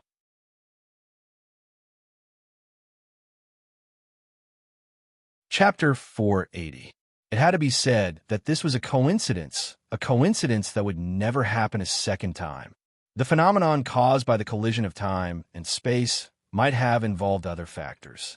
There might also be other reasons for the materialization of the power of space-time. Even if it was a fixed reaction, it would not be able to teleport people to such a suitable time. Floating in the air, Wu Yan looked down at the crying Coterie, his heart aching a little. Coterie was just an ordinary little girl before this. It's already a miracle that she wasn't scared out of her wits. Coterie should be terrified right now.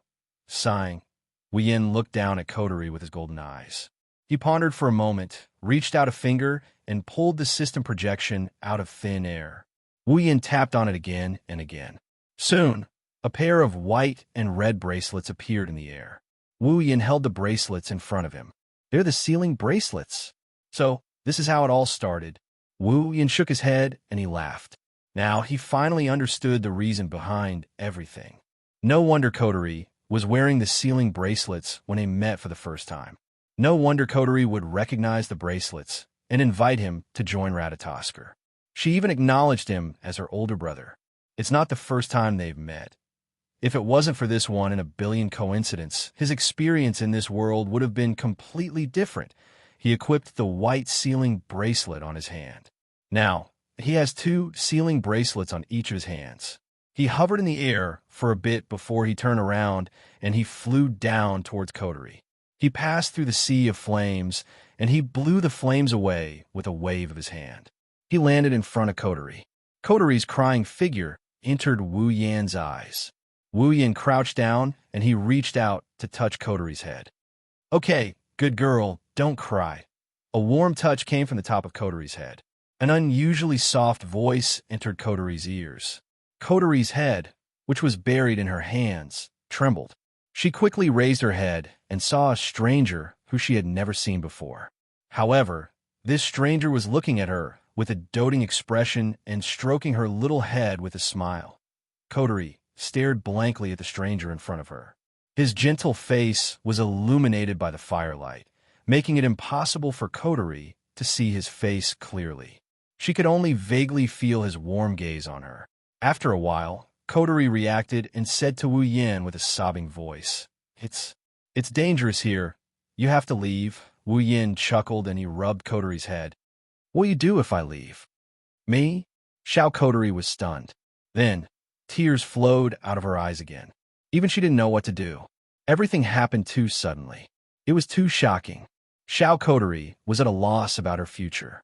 Wu Yin sighed and wiped away her tears. He said softly, "You're still here. How can I leave?" Coterie's heart started pounding when she heard those words. She started tearing up again. She threw herself into Wu Yan's arms and started bawling her eyes out. Wu Yan rubbed her hair and patted her back. "It's okay, don't cry, it's okay." Not only did Coterie not stop crying, she cried even harder. At this time, she was less than 10 years old. Originally, she just wanted to be a little stronger. She just wanted to become the little sister that her elder sister liked. Who would have thought that such a thing would happen? The moment that voice appeared, Coterie changed everything. Not only did her body change, even her existence changed. All of this happened to a girl less than 10 years old. It's easy to imagine how scared she was. Under such circumstances, Wu Yan's gentleness touched her heart all the time. She just wanted to cry out loud in this man's arms and express her feelings in the sea of fire. The two embraced each other as if they didn't see anything. The flames automatically avoided that area and burned to other places, leaving them with peace. After a long time, Coterie's crying weakened. Her body was still sobbing and her face was full of tear stains, making people feel sorry for her. When she stopped crying, Wu Yan let her leave his arms and took out the sealing bracelet. "Coterie, put it on." Coterie blinked her red and swollen eyes and took the sealing bracelet. She looked confused, as if she didn't know what it was used for. Seeing this, Wu Yan told her about the effects and restrictions of the sealing bracelet. Then he said, "So, put it on and you'll be an ordinary person again." "Really?" Coterie cried out in surprise.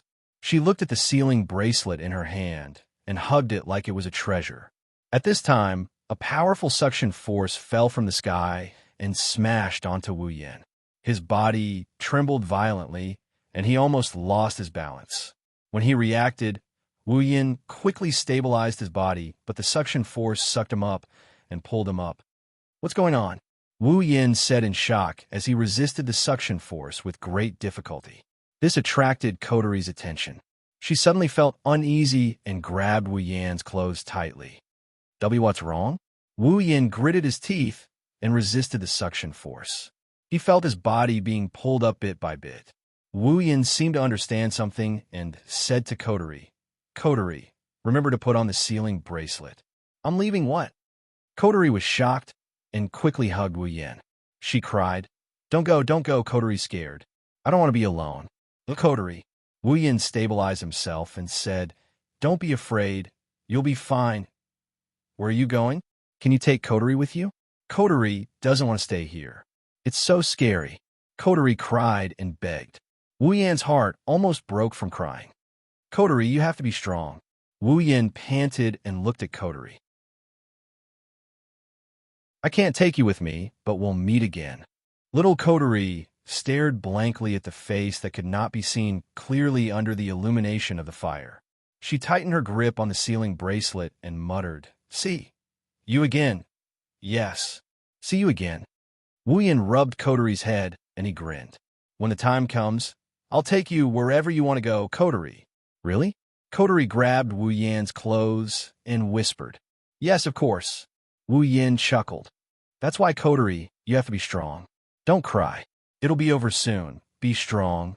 Coterie held the sealing bracelet tightly and looked up. She said with determination, Yes. Coterie will be strong. Wu Yin chuckled.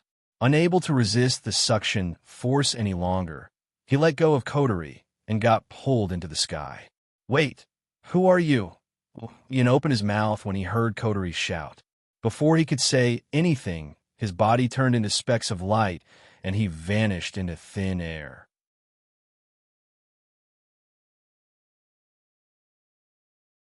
Chapter 481. In the open space, the white light that illuminated the entire area seemed to have completed a certain task. It slowly dimmed down and released the area that it had covered. It flowed away like a tide. It wasn't until the white light completely disappeared that the situation in the open space was exposed to the sunlight again. Inside, Coterie, Toka, Shirori, and Shirori were still lying on the ground, being grabbed by the pale red hand. Kurumi was holding her spear in front of her. Her eyes were tightly closed.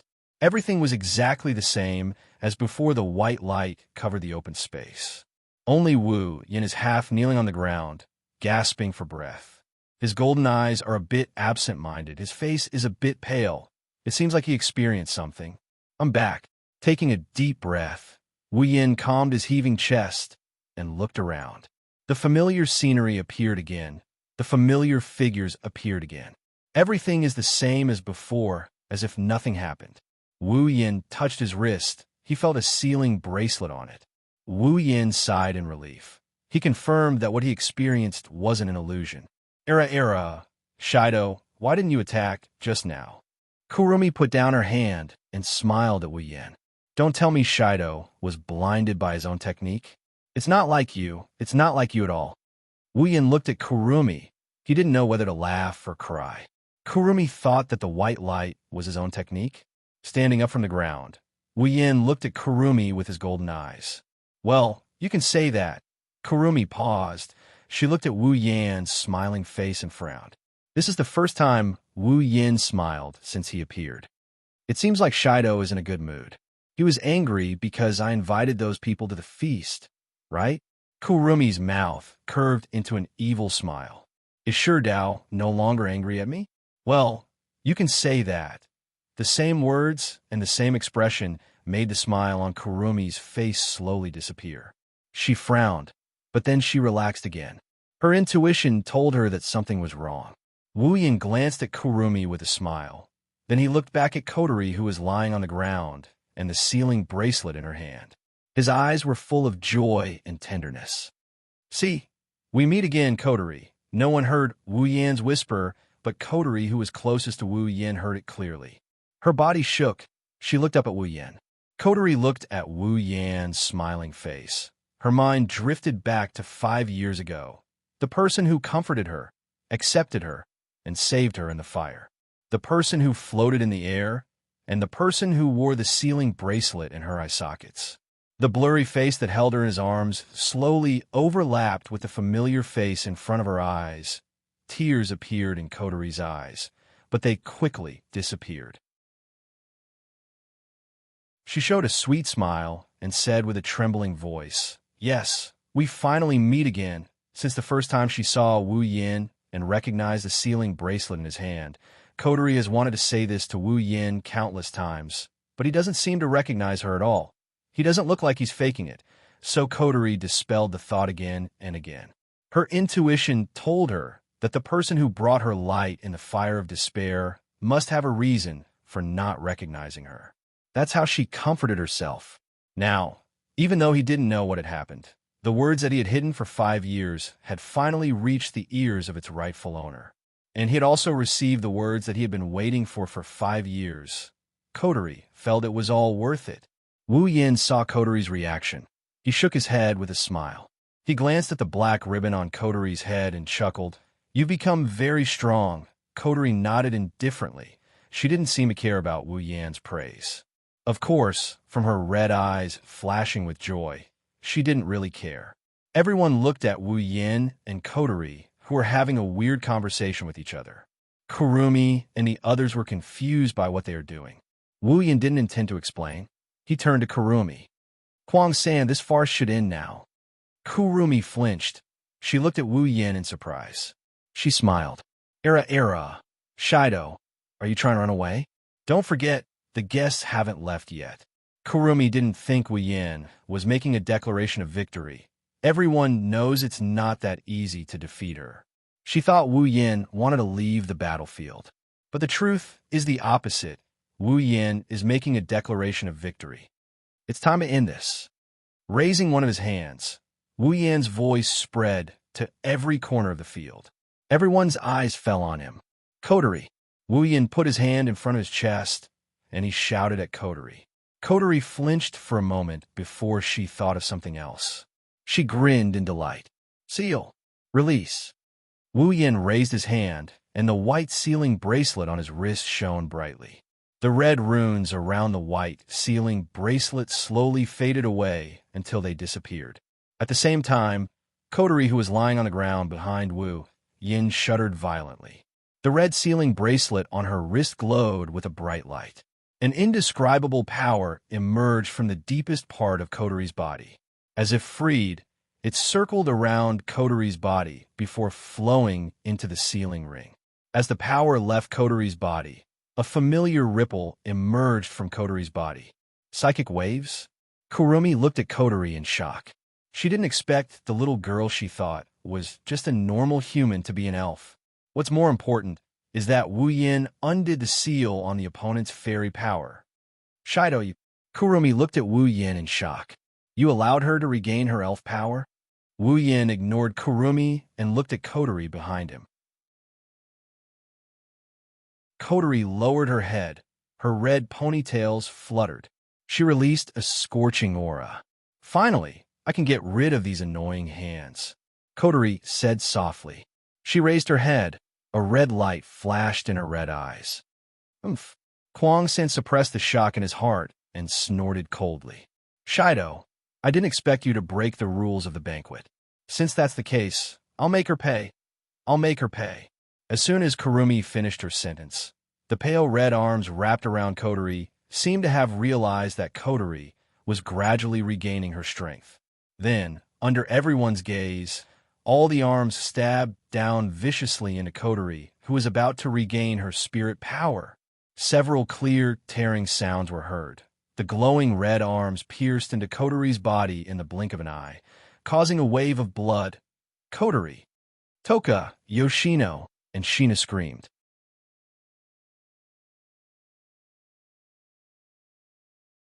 Chapter 482. Many thanks to Dancing with the Maples, yet Suki Chinyu and Ice Fire X for their tips. Coterie's body was covered in glowing red arms. Drops of blood flowed down the edges of the arms. There were bloody holes all over Coterie's body. Without a doubt, Coterie was already riddled with holes. On the side, Toka, Yoshino, and Shina stared blankly at Coterie, who was covered in arms. Their faces were slightly pale, and their delicate bodies were trembling. Yoshino's eyes were filled with tears, and she closed them. "Ha!" Huang-sen licked her lips and laughed crazily. She laughed until her shoulders shook. "Ah, what a soft girl dying like this. How heartless, how heartless."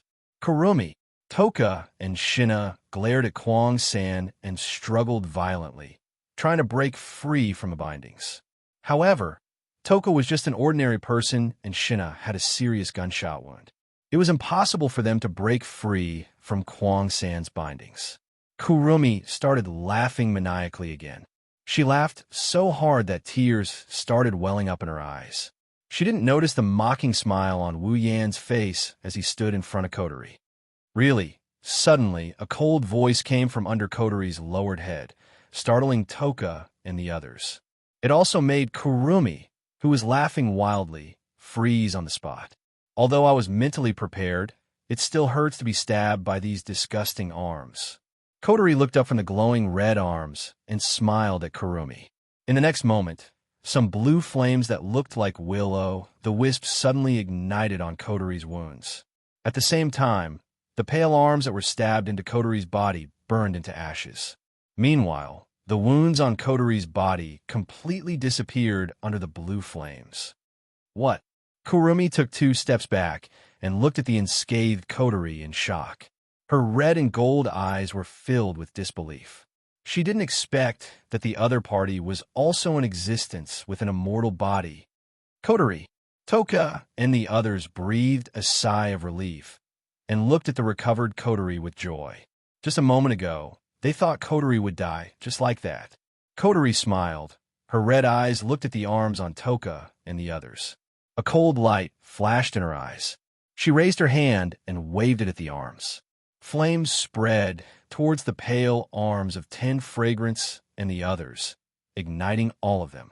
At this time, Kwang San regained her senses. She wanted to stop it, but it was too late. She could only watch as the bindings on 10 Fragrance and the others turned into ashes. That's great. 10 Fragrances and the others looked at the disappearing pale arm with joy and stood up from the ground. Wani-sama, supporting his seriously injured body, Shina came to the side of the fainted Shirori and held her in his arms. Feeling that Shirori didn't suffer any injuries, he was relieved. Kurumi. Toka clenched her fists and stared at Kurumi with her amethyst eyes. How dare you keep pressing me down on the ground? How despicable. You all. Kurumi gritted her teeth and looked at the girls who were all out of danger. She became angry. Not only was she angry that the captives were freed, but she was also angry at her own carelessness. If she wasn't distracted, how could they be free from the shackles? Kurumi knew that this feast is coming to an end. No matter if Wu Yan and the others leave or continue fighting, she won't be the final winner. The situation is reversed. Kurumi. Wu Yan glanced at Kurumi and raised his hands. The other 2 sealing bracelets on his wrist lit up. Seal. Release. As the command to lift the seal sounded, both Toka and Yashina felt that the source of their spiritual power had returned to the sealing bracelet on their wrists.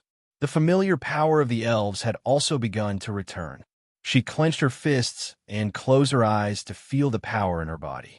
She suddenly raised her hand and opened her eyes again. She let out a soft cry. Kamui spirit equipment? Toka, Adane Marek. In the sky, a huge whirlpool suddenly appeared. All the clouds were sucked into the whirlpool and turned black and gray. At the center of the whirlpool, a purple-black flash of lightning descended and landed on Ten Incense's body. Under the lightning, Toka's clothes were all taken off.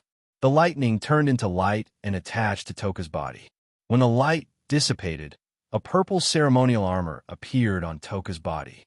Sandalphon. Ten Incense stomped on the ground, and a purple light quickly spread into the ground.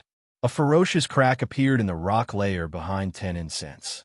As the purple light surged, the crack slowly shattered, and a golden throne flew out and stood behind Ten Incense. There was also a giant sword on the throne. She pulled out the giant sword. When the giant sword was pulled out, the golden throne disappeared. Toka stepped on the ground and swayed 2 steps. The giant sword in her hand pointed at Kurumi. Kamui spirit equipment? Toka, Elohim Sambin. A soft call came out of Bono's mouth. Bono closed its eyes and leaned back a little. A burst of cold air was emitted from Bono's body. It wantonly reverberated around Bono's body. A thin layer of ice formed on the ground. Under the cold air, Toka's clothes began to fall off, revealing her petite and cute body. The cold air turned into mist and flew to Toka's head. Droplets of water fell on Toka's body and turned into a layer of film. Finally, a green hooded cloak with rabbit ears and a furry ball appeared on Toka's body. Frozen puppet, Sadkiel. The fourth bunny stretched out a hand, raised it high above its head, and then smashed it on the ground. Following the fourth bunny's action, an intense cold light flashed from the ground. The cold light emerged from the ground, and a huge rabbit-shaped puppet appeared in front of the fourth bunny. For nimbly jumped onto the back of the rabbit-shaped puppet and inserted both hands into it. The eyes of the rabbit-shaped puppet suddenly lit up. It looked at Kurumi and breathed out cold air. Kimui spirit equipment? Toka, Elohim Jabor. Boom! A raging fire burned Kotori and wrapped around her body. Her clothes were instantly burned by the fire. She spread her arms like a phoenix, spreading its wings, and the fire turned into a feathery kimono. A silk ribbon floated on top of the kimono with sparks burning on the edges. A pair of horns were embedded on both sides of Kotori's head, and a pair of black ribbons wrapped around them.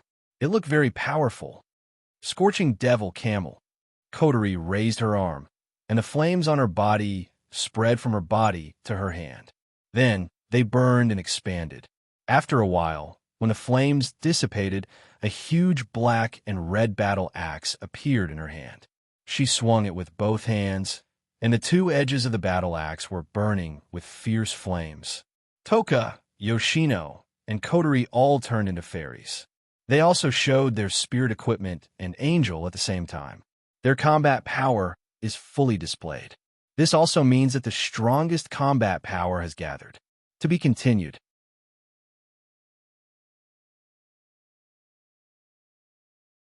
Chapter 483. Purple light, blue light, and red light shone from Toka, Yoshino, and Kotori, illuminating the entire battlefield. At this moment, even the air seemed to be dyed with colors. Under the effect of Kotori and the others' spiritual force, the air swept in all directions. The air roared and blew away all the dust on the ground. For a moment, the earth trembled slightly. Princess, Hermit, Fire Devil. Jana was completely dumbfounded. He stared at the three girls with their spirit outfits. Even though he already knew that they were elves, he still couldn't react after seeing them in spirit form. After all, the three elves were summoning their spiritual equipment and angels at the same time. Furthermore, they were standing on the same side. Who would be able to witness such a scene? Plus, their opponent is another elf. A battle between four elves and a powerhouse who isn't any weaker than an elf. Such a scene could be said to be unprecedented. In front of everyone, Kurumi's face turned ugly as she looked at the three elven girls. She couldn't help but take a step back. In her heart, she was already thinking of retreating. No matter how crazy Kurumi is, she didn't think she could take on three elves at full power. Plus, Yin just destroyed all of her avatars. Kurumi is starting to get scared of the fight. Even the main body had such a reaction, let alone the last remaining berserker. She was in midair, looking down at the four people facing off against the main body. Her face was full of shock, and she subconsciously wanted to get as far away from the center of the battlefield as possible. Of course, she has to get permission from the others. Trying to run? A voice rang out behind Kurumi in the sky. The timid Kurumi trembled and quickly turned around. Soon, she saw Kotori with a scornful smile on her face. Her entire body was wrapped in flames. She was holding a huge battle axe in her hand. That gift. Kotori's expression darkened when she recalled how Wu Yin took Kurumi's attack to protect her. She raised her battle axe, and she brought it down on Kurumi's horrified face. Now, I'll return it to you. Boom! Kotori's voice faded, and the huge flaming axe smashed into Kurumi's body. Surging flames scattered on Kurumi's body. Kurumi didn't even have time to scream before she turned into ashes. At this point, Kurumi's final attack was obliterated by Kotori's attack. Looking at the scene of Lei Feng being killed in the sky, Kwang San's face was extremely gloomy. Her delicate body trembled slightly, and her wine-red eyes flashed with a bloody light. This was a sign of extreme anger, so powerful. At the same time, Jinnah, who had caught sight of this scene, murmured in a daze. She did not expect that in the blink of an eye, the commanding officer, who she had thought to be harmless, would kill her in such a straightforward manner. Jinnah used to be the strongest in AST. She knew she wouldn't have a good ending if she were to face her. Not only Jinnah, Toka and Yoshino, who have never seen Kotori's strength before, are also shocked. Only Wu Yan's eyes flashed. Kotori Itsuka, level 78. Kotori's level is no lower than Ikaros and Toka. Kotori's body is covered in flames. She's expressionless, as if she just did something insignificant.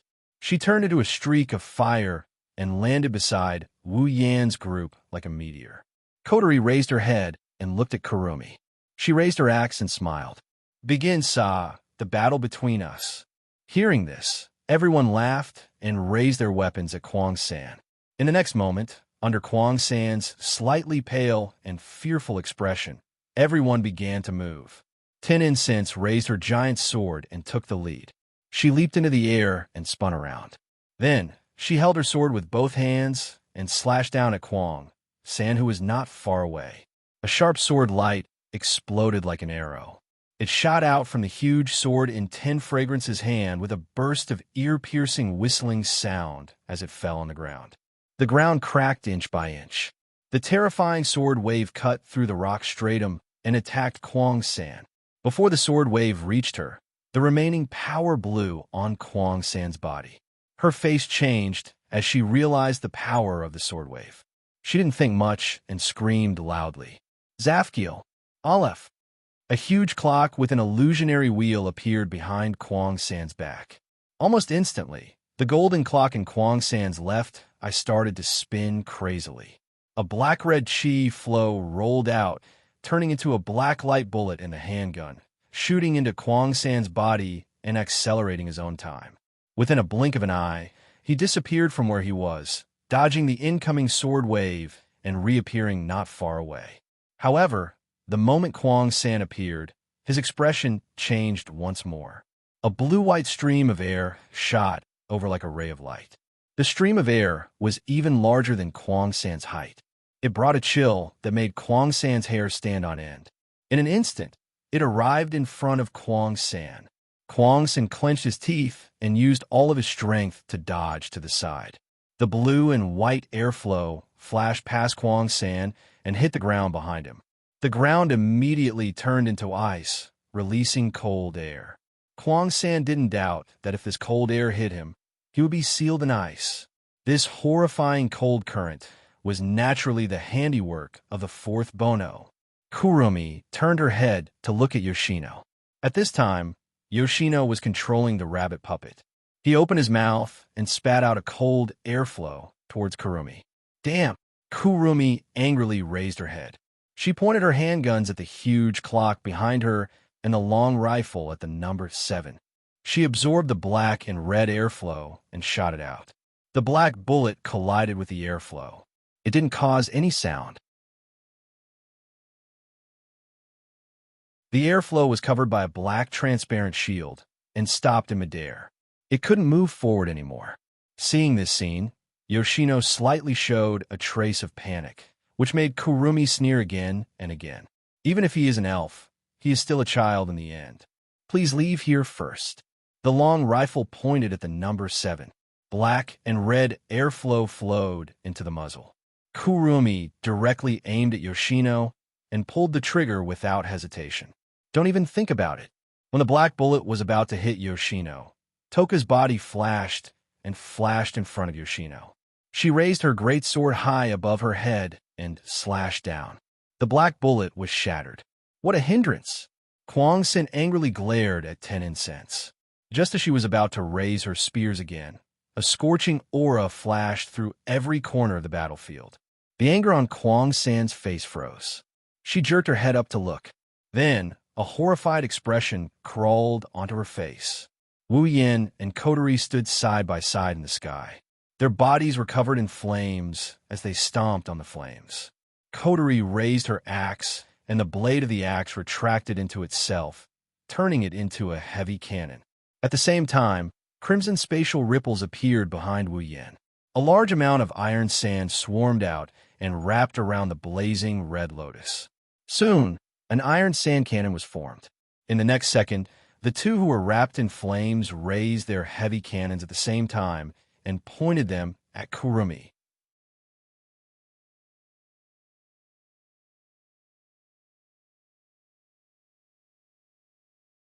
The moment he put down his iron sand cannon, a crack appeared on it. After a while, the iron sand cannon collapsed with a bang, revealing the Nyamano Shana inside. Wu Yin sighed as expected. The iron sand in Gate of Babylon is a D-tier equipment after being turned into a knight of no barehanded. Even so, the iron sand couldn't withstand the full power of Nietono no Shana. Furthermore, Wu Yin condensed the red lotus flame into a fire beam. The iron sand couldn't withstand the full power of Nietono no Shana, and it crumbled. Luckily, it was an iron sand that had turned into a noble relic. If it was an ordinary iron sand, it would have turned into molten iron in an instant, let alone condensing it into a fire beam. Even if it was wrapped around the heavy cannon, it would have turned into molten iron in an instant. Of course, Wu Yin is satisfied with the power of impact, miniature flame. It's not as powerful as the full version of Impact, Lightning Fall, or Kotori's Camel Megiddo. However, it's still a lot stronger than the railgun. Shido, Toka and Yoshino flew to Wu Yin and Kotori's side. They looked at the dust-covered area and asked, "Did you win?" "I think so." Wu Yin looked down and said, "Kotori and I purposely avoided Kurumi and only attacked her Zafgil. I don't think she suffered any fatal damage. However, without the Zafgil, Kurumi can't fight anymore. So it's like this." Toka and Yoshino let out a sigh of relief and smiled. It wasn't that they were happy about their victory, but for them, it was a good thing that this battle could end as soon as possible. After all, the two women didn't like to fight. While Wu Yin, Toka, Yoshino, and the others looked down, Kotori lowered her head in silence. Her red eyes that are hidden under her bangs flashed a fiery red light.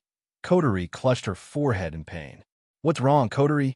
Kotori's strange behavior caught Wu Yan's attention. Wu Yan quickly helped her up when he sensed something wrong with her. "I'm fine," Kotori said softly. Her trembling voice proves that she's not fine. Wu Yan frowned.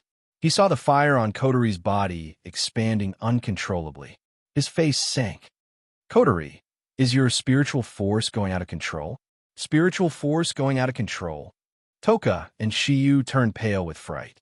As elves, no one knew better than them what the consequences of losing control of spiritual power would be. Yoshino, in particular, knows the consequences of spiritual force going out of control. She's the kind of person who will lose control of her spiritual force if she's afraid. "So you found out, huh?" Kotori flashed him an ugly grin. Her red eyes glowed red. Wu Yin furrowed his brows when he saw this. "Let's go down first." Wu Yin flew down after helping Kotori up.